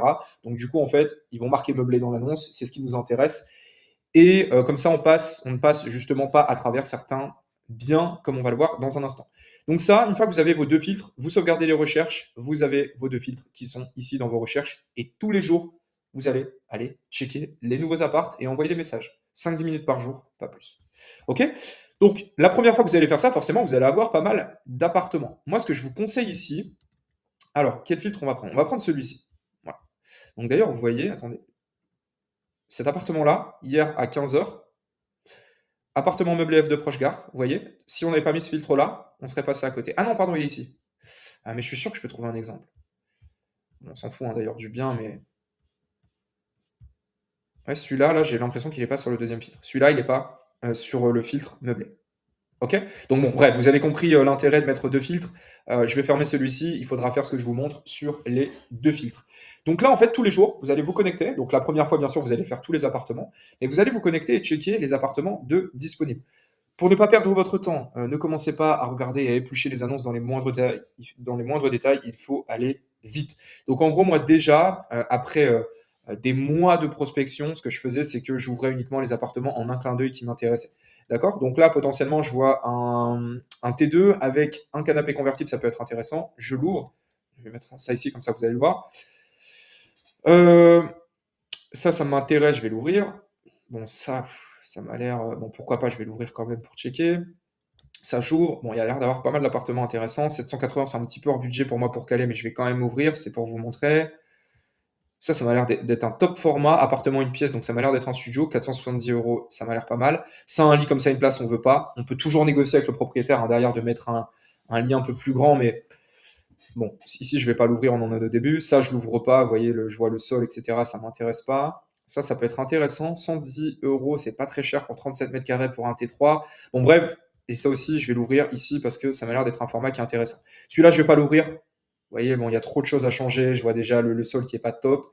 Le lit, bon, qui m'a l'air à ras du sol comme ça m'a pas l'air d'être refait récemment. On peut voir que la cuisine, bon, elle est pas dingue. Donc ça, typiquement, je n'ouvre pas. Bon, vous avez compris, vous ouvrez comme ça les biens qui peuvent être intéressants et vous allez avoir plusieurs biens ici. Bon, je vais accepter parce que, vous voyez, ça, à force de saouler les gens, vous voyez, les relances, bim, je viens d'accepter. Pourquoi c'est important? Alors, ici on a Kevin, donc on est sur du particulier à particulier, c'est très bien, et on a même un numéro de téléphone. Je ne suis pas connecté, il ne va pas s'afficher. Si vous êtes connecté, rassurez-vous, vous allez l'avoir. Donc bref, ce numéro, vous le prenez. Si vous avez le choix entre envoyer un message Le Bon Coin et un numéro, vous envoyez sur le numéro. Ok. Donc ici, en fait, ce que vous allez faire, c'est que vous allez tout simplement regarder plus en détail l'appartement avant d'envoyer un message. On essaye d'aller quand même assez vite. Vous voulez pas perdre trop de temps avant de contacter le propriétaire. Donc en fait, on verra après en fonction de ce que le propriétaire dit. Mais là, le but, c'est de checker d'abord les premiers critères. C'est l'état, le premier général du bien. Donc là, on peut voir que le bien il est nickel. On a une belle salle de bain refaite. La chambre parfaite avec du parquet au sol, sobre, avec un petit derrière papier peint, me semble-t-il. Donc ça, c'est très bien. La déco, elle est au goût du jour. Derrière, on va regarder les critères. Est-ce qu'il y a une cuisine équipée? Il m'a l'air d'avoir une cuisine équipée ici avec des plaques de cuisson, un four, c'est très bien. Un canapé convertible, ça c'est un plus dans le salon, rappelez-vous, par rapport à ce qu'on a dit juste avant. Donc potentiellement, ici, on pourra mettre 4 personnes dans ce logement avec un très grand lit ici. Derrière, ce qui nous intéresse, c'est le prix et la localisation. La décoration, je vais pas dire qu'on s'en fiche, mais c'est quelque chose derrière qu'on peut améliorer. On vous donnera des techniques d'ailleurs pour aller acheter à moindre frais de la décoration et vraiment sublimer l'appartement. Donc là, en fait, on a les premiers critères qui sont remplis. Le loyer, donc ça va dépendre de votre secteur. 650 euros, bon, on commence à être un petit peu sur la limite de prix sur Calais pour faire de la sous-location par rapport aux revenus qu'on peut estimer obtenir. Et là, en fait, le but, ça va être d'aller checker derrière si le loyer a les charges ou pas. Donc là, en l'occurrence, c'est 595 plus les charges. On peut voir que c'est au deuxième étage, c'est dans une résidence, ascenseur parking, donc ça c'est top, c'est un balcon. Moi, ce qui m'intéresse, c'est d'aller voir la localisation. Maintenant, alors, sur Calais. Bon, là, on n'est pas dans l'un des meilleurs secteurs de Calais, on est sur un secteur qui s'appelle les Fontinettes. La bonne zone de Calais, en fait, ça va être ici le centre, Calais Nord à cet endroit-là, et le secteur plage. Là, on n'est pas sur un secteur optimal, on n'est pas sur le pire non plus, parce qu'on peut voir ici qu'on est une gare qui est juste à côté. Bon, c'est un secteur moyen, on va dire, mais pourquoi pas. D'accord? Donc, une fois que vous êtes assuré de ça, le bien potentiellement peut correspondre, ça rentre dans vos prix avec le critère, la déco est au goût du jour, bon, on peut envoyer un message au propriétaire, bim, on le garde pour après. Moi, ce que je fais, c'est que je groupe mes actions. Je check d'abord si les appartements correspondent et après, j'envoie mes messages. Donc là, vous voyez, on peut voir que le numéro de téléphone n'est pas présent, c'est pas grave, on pourra toujours envoyer un message sur le bon coin. Ici, on est sur un meilleur secteur. Vous voyez, donc je vous avais parlé des secteurs de Calais. Donc là, on est un peu plus proche du centre. On peut voir quand même que l'appartement, il est moins bien. Il est un peu moins au goût du jour que celui qu'on vient de voir avant. Bon, la cuisine, cette couleur-là, elle fait un peu 2005-2010. Ma foi, pourquoi pas. Bon, on peut voir tout de suite qu'on baisse un petit peu en gamme. Pareil, le mur, là, il y a un truc bizarre un peu sur le mur. Le bureau a pas l'air top. Bon, après, tout ce qui est parure de drap, etc., on s'en fout, hein. Ça, on pourra l'améliorer plus tard. Mais je suis pas sûr que c'est un appartement sur lequel j'irai. Pourquoi pas? Ça, vous voyez, typiquement, c'est un appart qui est entre les deux. Je pourrais envoyer un message si je commence à voir pour si j'ai une réponse du propriétaire. Oula, c'est du bleu ça, c'est très bleu. Perso, j'y vais pas ici. Ok, bleu un peu. Ouais, je sais pas. Typiquement, pareil, c'est un moyen moins. Là, on a été un petit peu de plus vers le moins là. Ok, donc on a vu un bel appartement. Celui-ci, ça pouvait encore passer. Celui-là, enfin, dans les combles comme ça. Bon, perso, je suis pas fan et moi, j'enverrai pas de message. En plus, il est un petit peu cher par rapport à l'autre. 780, je pense que c'est un peu cher pour de la sous-location. Ok, surtout si vous commencez. Enfin, sur le secteur de Calais, hein, j'entends bien. Surtout, ce que je peux voir ici, c'est qu'il y a un extérieur et quand vous commencez, vous n'en voulez pas. C'est de l'entretien. Vous ne voulez pas quand vous démarrez de l'entretien extérieur. Donc celui-là, je le ferme. Celui-ci, celui-là, il m'a l'air pas mal. Il m'a l'air pas mal. Le lit, ça m'a l'air d'être un. Je sais pas si c'est un 120 ou un 140. Il m'a l'air d'être un peu petit. Il faudrait voir plus de photos. Ici, il faudrait voir plus de photos. On est à combien? 600 euros? Où est-ce qu'on est? On est au niveau du port. Mais je suis pas sûr qu'il soit bien placé sur la map parce qu'il me parle d'un secteur ici qui me semble pas correspondre. Peu importe. Euh, Ouais, c'est marrant, c'est toutes les descriptions maintenant, il y a des emojis, etc. On voit que c'est. Enfin, j'ai l'impression qu'à chaque fois c'est fait avec GPT, tout le monde utilise GPT, c'est dingue. Il y a le numéro, pourquoi pas, mais ici je suis pas emballé, c'est pas un top appart. 780. C'est un non meublé, ça j'ai l'impression, non? Est-ce qu'on va aller voir? Tac. Entièrement refait, vaste. Il est meublé. J'ai pas l'impression qu'il soit meublé celui-ci. Ok, pas meublé. Ah, il indique qu'il est meublé, mais je vois pas dans la description qu'il soit meublé. Je pense pas qu'il soit meublé. Ok, hormis la cuisine, enfin forcément l'équipement, etc. Mais je pense pas qu'il soit meublé, donc typiquement, moi je vous conseillerais de sortir de celui-ci. En plus, par rapport au secteur, il est un peu cher. Alors ça m'intéresse beaucoup. On est sur un prix à 470 euros. Alors, qu'est-ce qu'il me raconte dans l'annonce? Je vous propose plusieurs. Ah, ok. Donc, il y a plusieurs studios meublés ici, situés dans un immeuble entièrement rénové. Alors, ça, potentiellement, ça peut être super intéressant pour faire une doublette triplette. C'est déjà des choses qu'on a faites. On a eu un immeuble une fois avec 4 logements T2, super optimisés, en hypercentre d'une ville. Enfin, franchement, ça, c'était un hold-up. Et là, potentiellement, en fonction de votre trésor et de votre motivation et de votre appétence au danger, vous pouvez y aller. Sur un immeuble comme ça, franchement, ça peut être intéressant. Surface dispo de 16 à 23 mètres carrés. On est sur des formats. Bon, 16 mètres carrés, c'est un peu petit, mais 23 mètres carrés, c'est très bien. Euh, ouais, plusieurs logements dispo. Ça, c'est un top profil. En plus, ils sont super bien placés là, sur la ville. Je vais aller voir. Tac. Euh, alors, ça, typiquement, cet appart. Ah, quoique, c'est le même appart, ça? Ah, si c'est le même appart, c'est super intéressant. Alors, ça, c'est un. Ouais, je sais pas si c'est un studio ou un T2 parce qu'il y a une porte coulissante, mais en gros, ça, si c'est le même appart, c'est un top format. Ok, un petit salon ici, il manque peut-être une télé, ça peut se négocier, on peut la fixer au mur aussi éventuellement avec le propriétaire. Une salle de bain refaite à neuf, une belle chambre, une belle vue super lumineux. Franchement, ça, c'est un top format. Top format. Ok, studio, donc là, tout est dans la même pièce, mais franchement, c'est top. Lumineux, avec une belle vue sur le beffroi de Calais. Deuxième plus belle mairie de France au passage. Ça, c'est top, c'est du top format et top format. Ok, ça c'est typiquement des biens qu'on peut exploiter en location courte durée. Il manque peut-être effectivement une télé, il manque peut-être un petit peu de déco parce que ça fait un peu froid, mais je pense qu'on peut rajouter des rideaux, on rajoute un tapis, on rajoute deux trois cadres. Franchement, ça fait largement le taf. Ces appartements-là, pour moi, c'est les plus beaux qu'on ait vus avec le deuxième appartement ici. Franchement, ça c'est du top profil. Et allez, je vais en faire un dernier. Ça, c'est pas mal non plus. En plus, on a le numéro ici, salut Ludo, de Ludo. Description de ChatGPT, bien joué, il optimise son temps. Mais ça, franchement, ça m'a l'air d'être pas mal. Pareil, ça c'est pas mal. Vous voyez, c'est un petit peu plus chaleureux que les autres avec la peinture sur les murs. Un petit peu plus cher aussi, 545. Et on est dans le quartier pareil, on est dans le même quartier, hôtel de ville. Enfin, c'est du top quartier, hein, proche de la gare, hôtel de ville. Moi, clairement, ça c'est un appartement que j'aime bien. Vous voyez ces petits formats un peu refaits au goût du jour, pocket size, pas trop de surface, c'est parfait. Ok. Donc typiquement, ici, j'aurais envoyé 3-4 messages sur les appartements qu'on a vus, celui-ci, celui-là, celui-là et celui-là. Ok.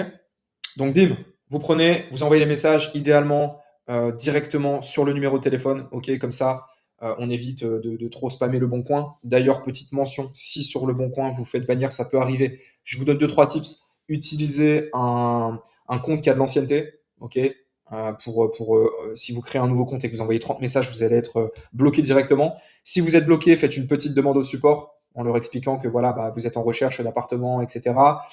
Et trois, si jamais vous êtes vraiment bloqué, vous prenez soit le compte de votre femme, de votre copain, peu importe, ou alors vous en créez un nouveau. Ok. Mais c'est pour ça que je vous dis, vous passez par le numéro ici, comme ça derrière, après ça passe sur WhatsApp ou par message, et c'est plus simple pour tout le monde.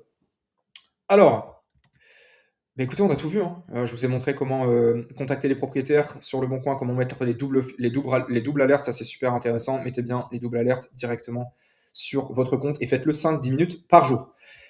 Et enfin, pour terminer, la troisième méthode, le bon coin, gîte et location. Alors en fait, on va rester ici sur l'écosystème le bon coin, sauf que plutôt que d'aller parler à des propriétaires qui mettent leurs biens enfin pour trouver des locataires classiques. D'ailleurs, bon, je vous donne énormément d'informations, donc ça peut être un peu mélangé, mais surtout si dans les descriptions d'annonces ici, vous voyez un dossier complet, des garants seront demandés, etc., ne vous arrêtez pas à ça. Ok. Pourquoi? Parce qu'en fait, bah, les propriétaires qui veulent mettre leurs biens en location sur le bon coin, eux, ils sont dans un frame très précis. Je veux trouver un locataire classique, c'est pour ça que je lui demande un dossier, etc. Vous allez offrir comme je l'ai dit, une deuxième option au propriétaire. Vous n'êtes pas dans la même catégorie, ok? On va se placer d'égal à égal au propriétaire. C'est pas pour autant qu'on va pas lui donner des garanties et qu'on va lui prouver notre motivation, mais faut pas s'arrêter à la description parce qu'en fait, sur la description, le propriétaire cherche un locataire classique. Il n'est peut-être pas au courant de la solution que vous allez lui apporter et quand bien même, proposez-lui. Ok, vous avez vraiment de réels arguments qu'on a présentés aujourd'hui dans cette vidéo. Il faut se positionner d'égal à égal et vous allez avoir des propriétaires qui vont accepter ou qui vont du moins être curieux et être à l'écoute de ce que vous avez à leur proposer. Donc, la méthode, le bon coin et enfin JT location. Vous allez, donc je vais fermer ça, vous allez bien sûr ajouter vos recherches, vous retournez sur le bon coin. Ici, ce qu'on va faire, on va aller sur. Alors, je crois que le bon coin avait changé. C'était plus sur IMO, c'était sur vacances. Location saisonnière. Bim. Et là, ce que vous allez faire, c'est que vous allez mettre Calais. Enfin, ou votre ville, hein, bien entendu. Hop. Vous allez valider. Je ferme ça. Je zoome. Et là, on arrive ici. Là, en fait, c'est tous les logements en location courte durée qui sont proposés sur le Bon Coin parce que le Bon Coin, désormais, depuis quelques temps, propose des réservations directement depuis leur site.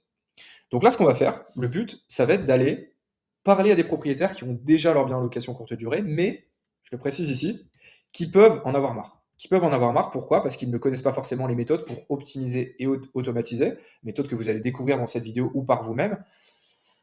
Et du coup, en fait, ils peuvent en avoir marre, tout simplement. Et nous, en fait, on va leur offrir une opportunité. Bah écoute, ton bien il est en location courte durée, peut-être que ça marche pas, peut-être que tu n'as plus le temps, peut-être que tu es fatigué. Et du coup, nous, ce qu'on va faire, c'est qu'on est capable de te reprendre ton bien ok, et de s'en occuper de A à Z en te payant un loyer tous les mois. Pour ça, pareil ici, vous avez un template que je vous ai donné, vous le prenez, vous modifiez deux, trois petits trucs, vous l'envoyez, vous faites deux, trois variantes si vous le souhaitez, et vous prospectez ces propriétaires qui sont directement ici. Alors, contrairement au filtre, vous pouvez très bien sauvegarder la recherche ici, ça vous fera une recherche supplémentaire, mais contrairement aux deux autres filtres, bon, on a de manière assez rare des logements dans cette catégorie, donc moi, ce que je vous conseille de faire, c'est de faire toute la catégorie comme ça, vous mettez une heure de votre temps, vous bloquez une heure de votre temps, vous faites tous les logements sur votre ville, et comme ça, vous n'avez plus à le faire, et dès qu'il y a un nouveau logement qui arrive toutes les semaines, toutes les 2 semaines, là, vous lui envoyez un message directement.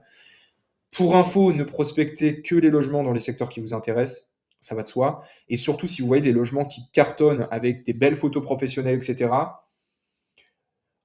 Bon, je ne suis pas forcément pessimiste de base, mais c'est des personnes qui font de l'argent, donc il n'y a pas forcément. Je ne suis pas sûr que ça vaille le coup de les prospecter. Bon, je peux me tromper, envoyer un message quand même, hein, ne m'écoutez pas à la lettre ici. Le but, c'est que vous fassiez aussi votre propre avis en fonction des infos que je vous donne. Mais typiquement, ici, bon, euh, je vais en ouvrir deux, trois pour vous montrer rapidement. Ah oui, ça, bon, ça c'est photo. Bon, pas ouf, pas ouf. Hop, je vais faire ça. Hop, T3 pour le travail. On a 9 avis. Ouais, c'est pas 4,8, donc un seul avis sur la réservation. Moi, je lui enverrai un message ici, un T3 pour le travail. Après, ça sera à vous de négocier un prix. Là, on est sur un très bon secteur de Calais. Bon, c'est un T3, donc ça, après, c'est à vous de voir par rapport à ce que je vous ai dit dans la vidéo. Je vais pas me répéter. Allez, hop, petite description de GPT pour changer. 6 personnes, c'est quoi? C'est un T3 ça? Deux chambres. Ouais, je pense qu'ils font de l'argent. Photo, bon, pas photo pro, mais photo optimisée avec la déco, etc. Donc ils savent un petit peu ce qu'ils font. Bon, ça, je pense qu'ils diront non. Ça, pareil, on voit qu'on a des petites photos retravaillées. Pourquoi pas? Vous savez quoi en fait, perdez, ne m'écoutez pas, envoyez un message. Envoyez un message, on ne sait pas ce qui peut se passer. Là, on voit tout de suite que les photos sont moins optimisées. Ok? En plus, je pense que c'est un appart qui peut être pas mal, ça, à première vue. Bref, vous m'avez compris, envoyez un message, posez-vous pas de questions si l'appartement vous correspond. Alright. Avant d'aller plus loin, bon, vous l'avez vu hein, dans ce bloc, on a trouvé le secteur, le type de bien, on a envoyé des messages au propriétaire, et là, potentiellement, vous avez une accroche. Donc, il y a un propriétaire qui est intéressé, super, bravo, bonne nouvelle pour vous, mais il y a deux choses à vérifier avant d'aller plus loin. La première des choses, c'est le règlement de copropriété. Pourquoi? Parce que si la mention à destination exclusivement bourgeoise est présente, vous pouvez arrêter. Je sais qu'il y a des petits malins qui contournent ou alors qui y vont quand même, mais bon, moi je vous conseille de rester dans le cadre juridique et légal et de ne pas y aller. Ça peut arriver, c'est assez rare, honnêtement, enfin, surtout sur les villes, les villes moyennes en général, mais ça peut arriver, donc checkez bien ce règlement de copro. Si c'est OK, dans ce cas-là, moi je vous invite aussi à faire une étude rapide de rentabilité. Vous reprenez l'exemple qui est un petit peu plus haut ici. Vous prenez ça. Bon, ça, je vous le donne pas, le fichier. Il ne faut pas déconner non plus. Vous prenez ici vos entrées, vos sorties, vous essayez de les estimer par rapport au loyer que vous avez négocié avec le propriétaire ou le loyer qui est affiché. Vous faites vos estimations de rentrée par rapport aux outils que je vous ai donnés juste avant et vous regardez, vous incluez un petit peu les charges que ça peut représenter et vous regardez en termes de rapport de rentabilité. Essayez d'aller chercher au moins 300-400 euros de bénéfices par mois pour aller plus loin. Ok? Vous faites ça et après, une fois que c'est fait, vous passez au bloc suivant. Bloc suivant, signer son premier bien, méthode et process. Ça y est, vous êtes à deux doigts de signer un bien en sous-location professionnelle. Et là, du coup, il reste encore deux, trois éléments à voir avec le propriétaire. On est à deux doigts et justement, dans ce bloc, on va voir comment signer enfin ce bail.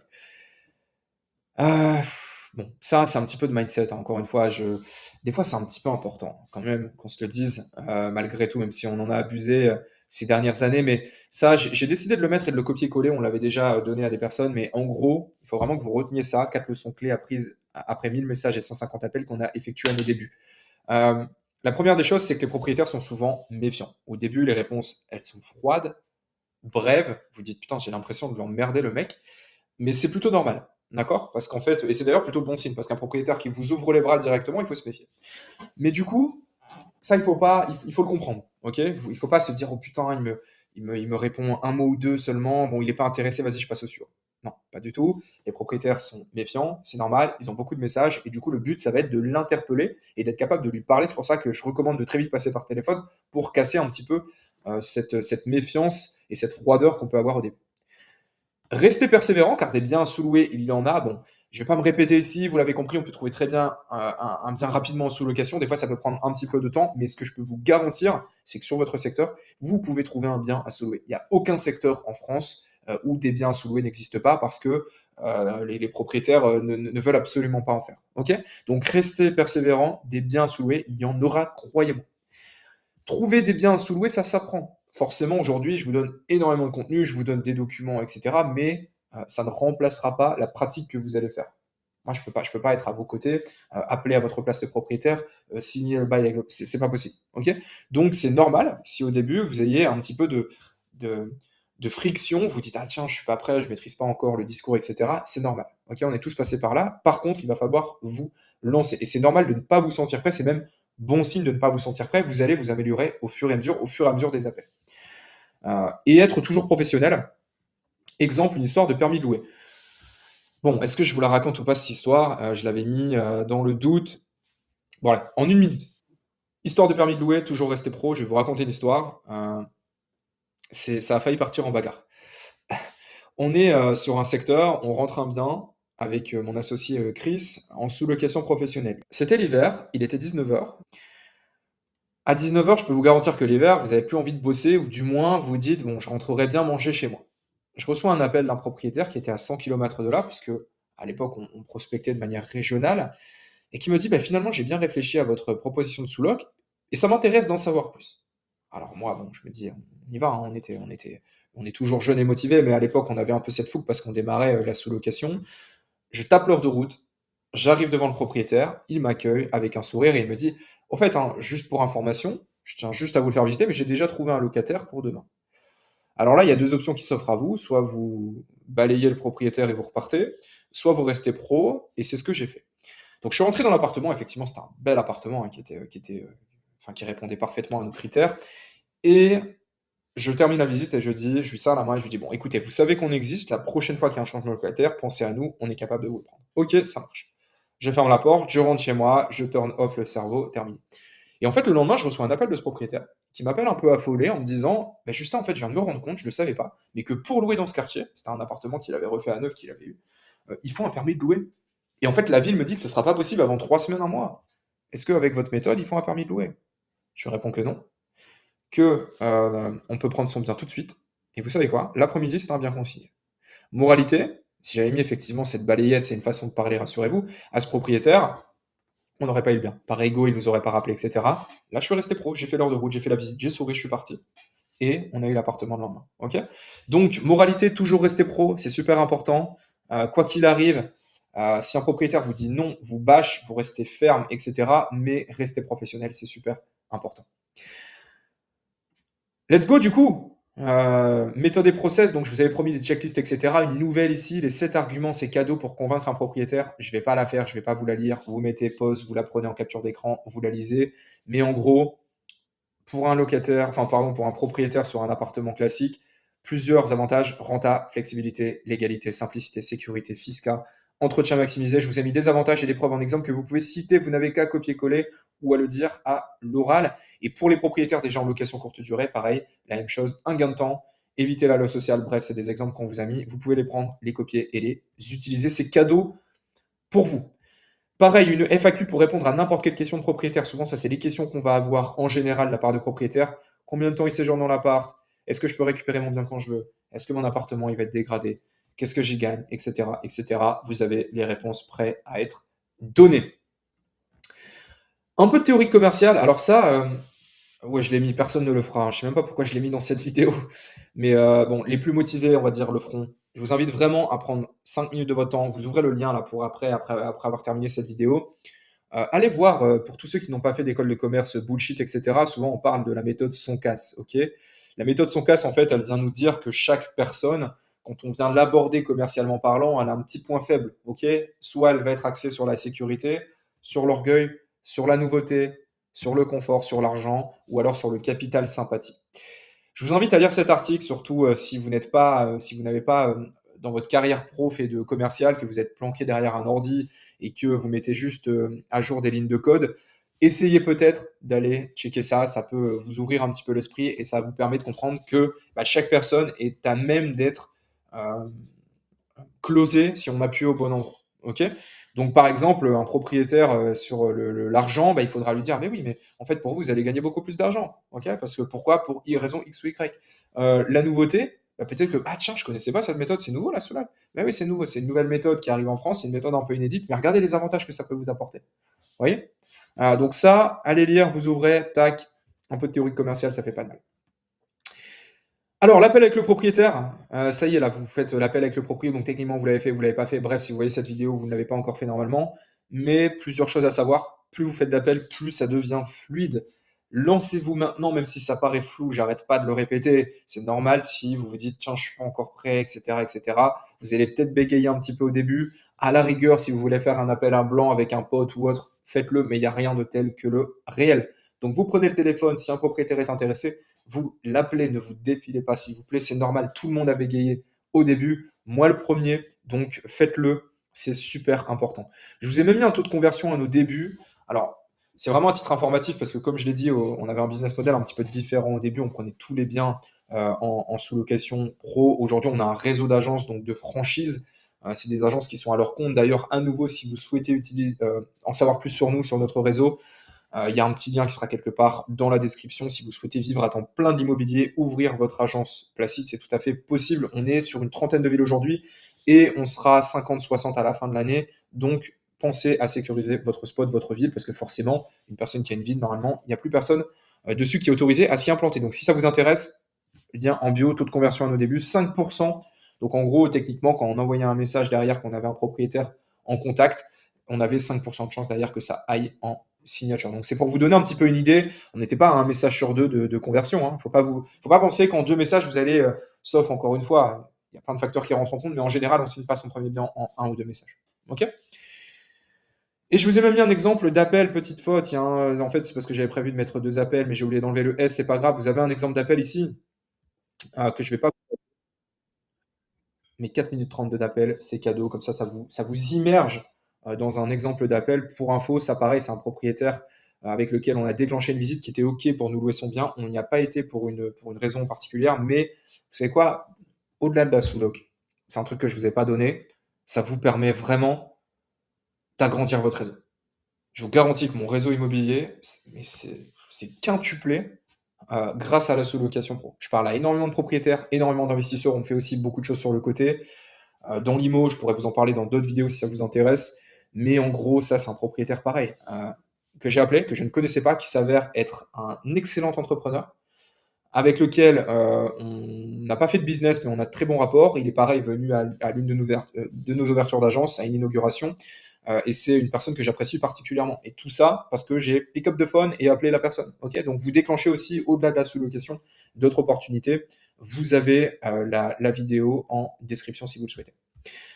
Alors le module sur le bail de sous-location, ça c'est vraiment un bonus. Pourquoi? Parce qu'en fait, c'est pas le bail qu'on utilise dans le réseau Placide. Ok, nous on a nos propres avocats qui bossent avec nous, avec nos propres spécificités. Bon, vous vous doutez bien, on est une société nationale, etc. C'est plus la même chose qu'à nos débuts, mais on a décidé de vous présenter un bail de sous-location professionnel qu'on a réussi à nous procurer. Donc je le mettrai ici en lien directement ici. C'est Chris, mon associé, qui va vous le décrypter pour vous. Je vous laisse directement avec lui. Je m'appelle Chris, je suis en charge du développement du réseau national Placide et je suis particulièrement justement aussi en contact avec nos avocats en droit immobilier ou en fiscalité sur ce genre de support juridique qu'on fournit nous au sein du réseau. Alors ici, ce n'est pas un support juridique validé par nos avocats, c'est un support juridique, un bail. Et le but ici, dans cette formation, c'est de vous donner un maximum de valeur et ce de manière gratuite. Donc, je ne me porte pas garant de ce bail, mais j'ai pu le lire et le vérifier. Et il me semble parfaitement, on va dire, respecter la bouteille du bail. Donc, on a un bail dérogatoire commercial, exactement ici, de courte durée, qui s'appuie sur l'article L145 de manière générale. Et vous verrez, il y a les différentes déclinaisons, 1, 2, 3, 4, 5 ici, en l'occurrence, du code de commerce. Donc, c'est vraiment le cadre légal dans lequel on s'inscrit. Dans les beaux types commerciaux, alors on va pouvoir faire du bénéfice. Et c'est ça l'intérêt de la sous-location meublée professionnelle qu'on va faire ici. Déjà, ce bail ressemble énormément à un bail classique de location qui régit donc entre un propriétaire et un locataire. D'accord, c'est vraiment la base de tout ça. Ici, déjà, on va tout faire pour s'inscrire en dehors des baux dits 369 commerciaux, d'accord? Le but, c'est d'avoir un maximum de flexibilité lorsque on fait de la sous-location, parce qu'on prend un certain risque aussi. Et donc, c'est de pouvoir limiter ce risque en apportant un maximum de flexibilité. Donc, on annonce directement qu'on s'entend justement faire de la location courte durée expressément. Donc, le locataire, le propriétaire donne son accord et que on va être en dérogation justement des articles L145-4 du Code de commerce. Et on va bien rentrer dans l'aspect dérogatoire. Et pour vous faire vraiment un petit laïus très simple, enfin un petit résumé, au lieu de rentrer dans les 369, on va avoir un bail ici, dérogatoire commercial, qui sera inférieur à 3 années. Puisque si on dépasse une durée de 3 ans, alors on peut être requalifié en 369 et ce n'est pas le but ici. Et tout va reposer là-dessus dans le cadre de ce bail. Alors au début, tout simplement, on rappelle les articles qui régissent tout simplement le cadre légal de ce bail. Ensuite, on désigne les biens, donc ça, rien de vraiment particulier. Les renseignements concernant l'immeuble loué, donc là, on va récupérer tout ce qui est état des risques technologiques, les diagnostics, les DPE. Je vous rappelle qu'on est soumis maintenant aussi à la loi climat, à la loi Lemeur dans les locations courte durée. Donc on garde bien des logements éco-friendly, d'accord, pas d'énergivores. D'ailleurs, vous direz merci parce que vous payerez des factures énergétiques moins chères. La durée du contrat, tout de suite. Alors, il y a deux possibilités sur la durée du contrat. Soit vous mettez une période ferme au début pour vous assurer une certaine rentabilité sur un investissement que vous auriez fait par rapport à de l'ameublement ou des travaux. Mais il y a aussi une autre façon de voir les choses. C'est de prendre un appartement directement prêt à l'emploi, de virer tout ce qui est période ferme et de garder un court préavis de 1, 2 ou 3 mois, de telle sorte à ce que s'il y a le moindre problème, que vous puissiez vous retirer très rapidement et limiter les pertes tout simplement en termes de trésorerie. Donc ça, soyez très vigilants sur la durée et les conditions de maintien dans le bail. La destination. Donc ici, on va bien sûr rassurer, d'accord. La réglementation va évoluer en fonction des villes. Si la réglementation en vigueur localement exige un changement de destination ou d'usage, bien entendu, on le stipulera ici et le propriétaire donnera l'accord explicite avant que vous fassiez donc les changements. Donc ça, bien sûr, vous renseignez avant la signature du bail et vous inscrivez ici la réglementation en vigueur concernant la réglementation et notamment les changements éventuellement d'usage et de destination. Même si je rappelle que dans la grande majorité du territoire, à partir du moment où vous êtes en dehors globalement des mégalopoles ou des grandes villes, vous n'avez pas ce souci particulier. Conditions générales. Ici, en fait, on va tout simplement mettre quelques spécificités, d'accord, mais on va aussi mettre beaucoup de banalités, j'ai envie de dire, qu'on retrouve dans les baux de manière générale qui régissent un propriétaire et un locataire. Donc, je vous laisserai découvrir ça. Les assurances. Donc, on a la RCP. Alors, la RC ou la RCP, moi, je vous conseille, quand vous développez de manière plus professionnelle, déjà de rejoindre un réseau ou bien sûr de vous blinder d'un point de vue juridique et de prendre notamment en termes d'assurance une responsabilité civile professionnelle. Vous avez aussi ensuite la MRH, d'accord, la multirisque habitation que vous prenez vraiment dans le cadre de l'exploitation location courte durée avec cette spécificité qui vous permettra d'être assuré en cas de vol, d'incendie, de dégâts des eaux, vraiment de gros dommages. Et puis ensuite, vous avez des assurances dont je parle pas ici, mais très spécifiques, par exemple la Placid avec le Placid Cover, qui vous permettent d'être vraiment couverts, quelles que soient les spécificités ou les aléas de votre activité de location courte durée, en perte d'exploitation, en nuisible, en serrurerie, etc. S'il y a des problèmes comme ça. Mais ça, encore une fois, ce genre d'assurance spécifique, il faut commencer à être vraiment professionnel, j'ai envie de dire, d'avoir un certain parc pour commencer à mettre en place ce genre de spécificité. Voilà pour la partie assurance. Les responsabilités, tout simplement, vous êtes principalement responsable vis-à-vis du bailleur. Ici, ce qui est très fort d'un point de vue commercial, c'est que ce bail est très protecteur pour le propriétaire. Donc ça, il faut en jouer, c'est ce qui va rassurer le propriétaire. Si vous ne payez pas, s'il y a le moindre problème dans le bien, c'est vous le responsable. Donc vous êtes responsable financièrement, bien sûr. Mais si le propriétaire veut récupérer son bien ou s'il y a le moindre problème, il peut vous virer très rapidement, mettre fin à ce contrat vraiment de manière très flexible. Et c'est ça qui va rassurer le propriétaire aujourd'hui. Pas de risque de squat, pas de risque d'impayé, pas de risque de squat notamment vis-à-vis de vous si vous payez mal. Donc ça, il va falloir vraiment le mettre en avant pour signer. Article spécifique sur la sous-location. Le propriétaire ne pourra pas dire qu'il n'est pas au courant de notre activité. Il y a un article spécifique et il le signe. Ensuite, vous avez toute la partie loyer. Donc, comme tout bail de location, j'ai envie de dire, vous mettez le loyer. Alors, mettez bien ce qui est compris ou pas dans le loyer et ce qui n'est pas compris en termes de charges qui reste à votre, on va dire à votre charge, c'est le cas de le dire. Mettez-le bien ici. Faites bien le détail parce que parfois il y a l'électricité comprise, mais pas l'eau, etc. Donc, mettez bien ici le détail. La garantie. La garantie, dépôt de garantie, c'est très important de conserver un maximum sa trésorerie en sous-location. Donc, essayez de négocier de ne pas en donner ou alors de faire appel à une société de cautionnement. Nous, on a des partenariats avec des sociétés de cautionnement là-dessus. Voilà, donc ça, c'est vraiment de la négociation. Et plus vous ferez affaire avec le même propriétaire, plus il sera facile de négocier quelque part ce dépôt de garantie et de ne plus le donner. Clause résolutoire, comme dans tout contrat, si vous respectez pas certaines choses, alors on peut clôturer, on peut résilier, on peut arrêter, donner le terme que vous voulez, le contrat. Donc, bien sûr, respectez bien ce contrat. Et enfin, le reste, c'est des articles, on va dire, communs à tout type, à tout bail, avec la disposition diverse, les litiges, les frais, et puis l'élection de domicile. Donc ça, aucun problème là-dessus. Tenez bien à jour, bien sûr, les adresses du preneur et du bailleur, si vous changez d'adresse en cours, parce que si vous envoyez des lettres recommandées avec avis de réception, c'est bien que ça arrive à la bonne adresse pour la conformité juridique. Voilà tout simplement pour le bail commercial, donc dérogatoire commercial, qui vous permettra de faire votre activité de sous-location meublée professionnelle, du moins de vous lancer. Mais si vous voulez passer à l'échelle supérieure, d'en faire votre votre activité principale, vous renseignez autour de cette vidéo. Vous aurez sans doute un formulaire si vous voulez en savoir plus sur Placide et pour nous rejoindre. Donc n'hésitez pas à cliquer et à remplir les différents formulaires qui vous seront proposés. Écoutez, vous êtes en bonne voie pour signer, ça y est, vous avez potentiellement pris le rendez-vous pour signer avec le propriétaire. Moi, j'ai deux choses à vous dire. La chose numéro 1, c'est qu'il va falloir optimiser votre lancement et votre stratégie. Pour ça, quelques petits conseils. C'est super important lors de la visite de prendre toutes les infos, d'accord? Donc la première visite que vous effectuez dans le logement, vous prenez un maximum d'infos si vous sentez que ça sent bon, d'accord? Donc les infos du propriétaire, du logement, etc. Comme ça, super professionnel, la veille d'aller signer le bail avec le proprio, vous lui envoyez le bail déjà rempli. Bonjour monsieur Intel, voici le bail rempli pour que vous puissiez le parcourir dans les meilleures conditions possibles avant notre rencontre de demain.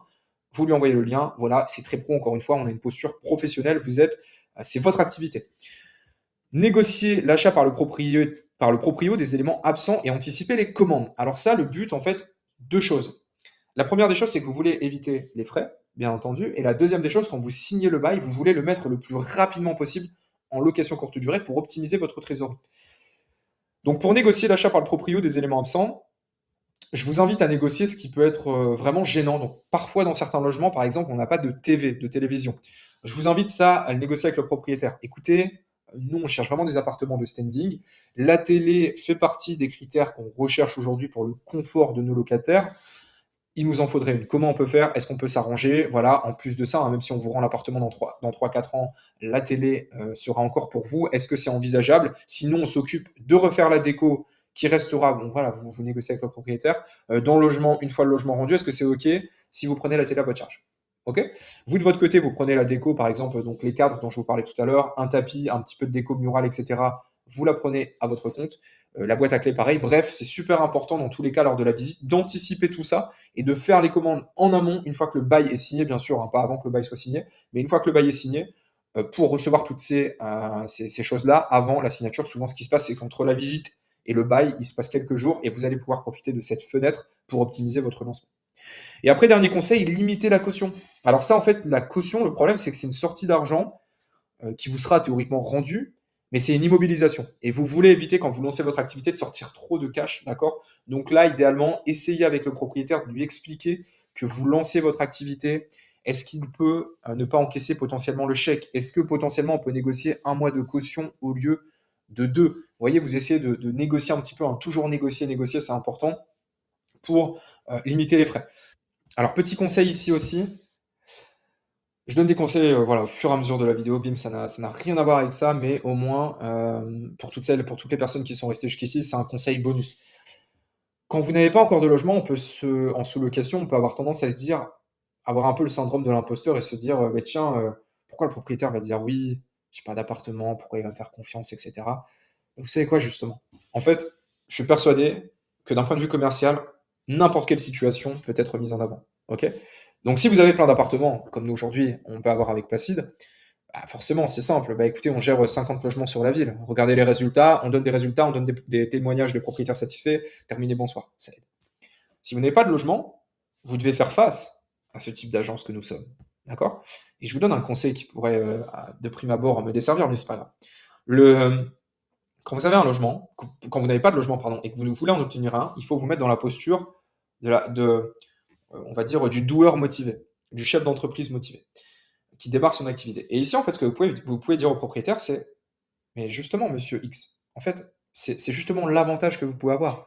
Je lance mon activité et j'ai tout à fait l'intérêt qu'en fait je prenne soin de votre appartement comme si c'était le mien. Parce qu'en fait, votre appartement va me permettre derrière de montrer que je suis capable de faire ça à d'autres propriétaires. Et j'ai vraiment envie qu'on collabore ensemble sur du très long terme. Et cet appartement va me servir de référence. Je vais vraiment le traiter comme si c'était le mien. Je vais l'étudier, je vais le surveiller de près et ça va me permettre derrière de développer mon activité. C'est là-dessus que va reposer le futur de mon activité. Vous comprenez? Vous voyez, ça c'est une posture que je viens d'improviser, mais que vous pouvez utiliser directement quand vous n'avez pas de logement.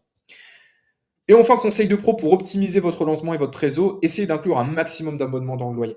Ok? Donc je ne dis pas que le propriétaire doit payer ses abonnements, mais essayez de les incorporer, du moins la partie administrative. Je vous donne un exemple avec Internet. D'accord? Internet, vous devez. Bon, quand on a un appartement, ça paraît ridicule, mais ça, c'est des conseils que je vous donne après avoir empilé plusieurs appartements. Appelez Orange ou Soch, enfin, il n'y a pas de publicité ici, vous avez compris. Vous appelez le fournisseur de services Internet, il doit vous livrer la box, vous devez la recevoir chez vous, vous devez la mettre en place. Potentiellement, après, il y a un problème, vous devez l'appeler. Le contrat, enfin, c'est un enfer. D'accord? Donc, essayez ici de demander au propriétaire, écoutez, c'est un logement meublé que vous avez, Internet, c'est un vrai plus dans le logement. Est-ce que c'est OK si on le prend à votre nom? Comme ça, si un jour on vient rompre le bail, vous gardez Internet tout de suite dans le logement pour le futur locataire. On le met à votre nom et moi je l'ajoute au prix du loyer. OK, vous payez 20 balles, j'ajoute 20 euros ou 21 euros ou peu importe, 25 euros pour le service rendu. Et ça vous permet de limiter la partie administrative et la charge mentale surtout parce que vous, ce que vous devez faire, c'est optimiser votre lancement. OK? Et enfin, la suite, comment lancer, automatiser et optimiser la gestion de votre bien sur Airbnb. Écoutez, je pense que la vidéo a déjà été assez longue comme ça. Et du coup, si ça vous intéresse, si vous souhaitez une partie sur la gestion de votre bien, on peut refaire une nouvelle vidéo de la sorte. Dans ce cas-là, écrivez simplement partie 2 en commentaire pour la suite.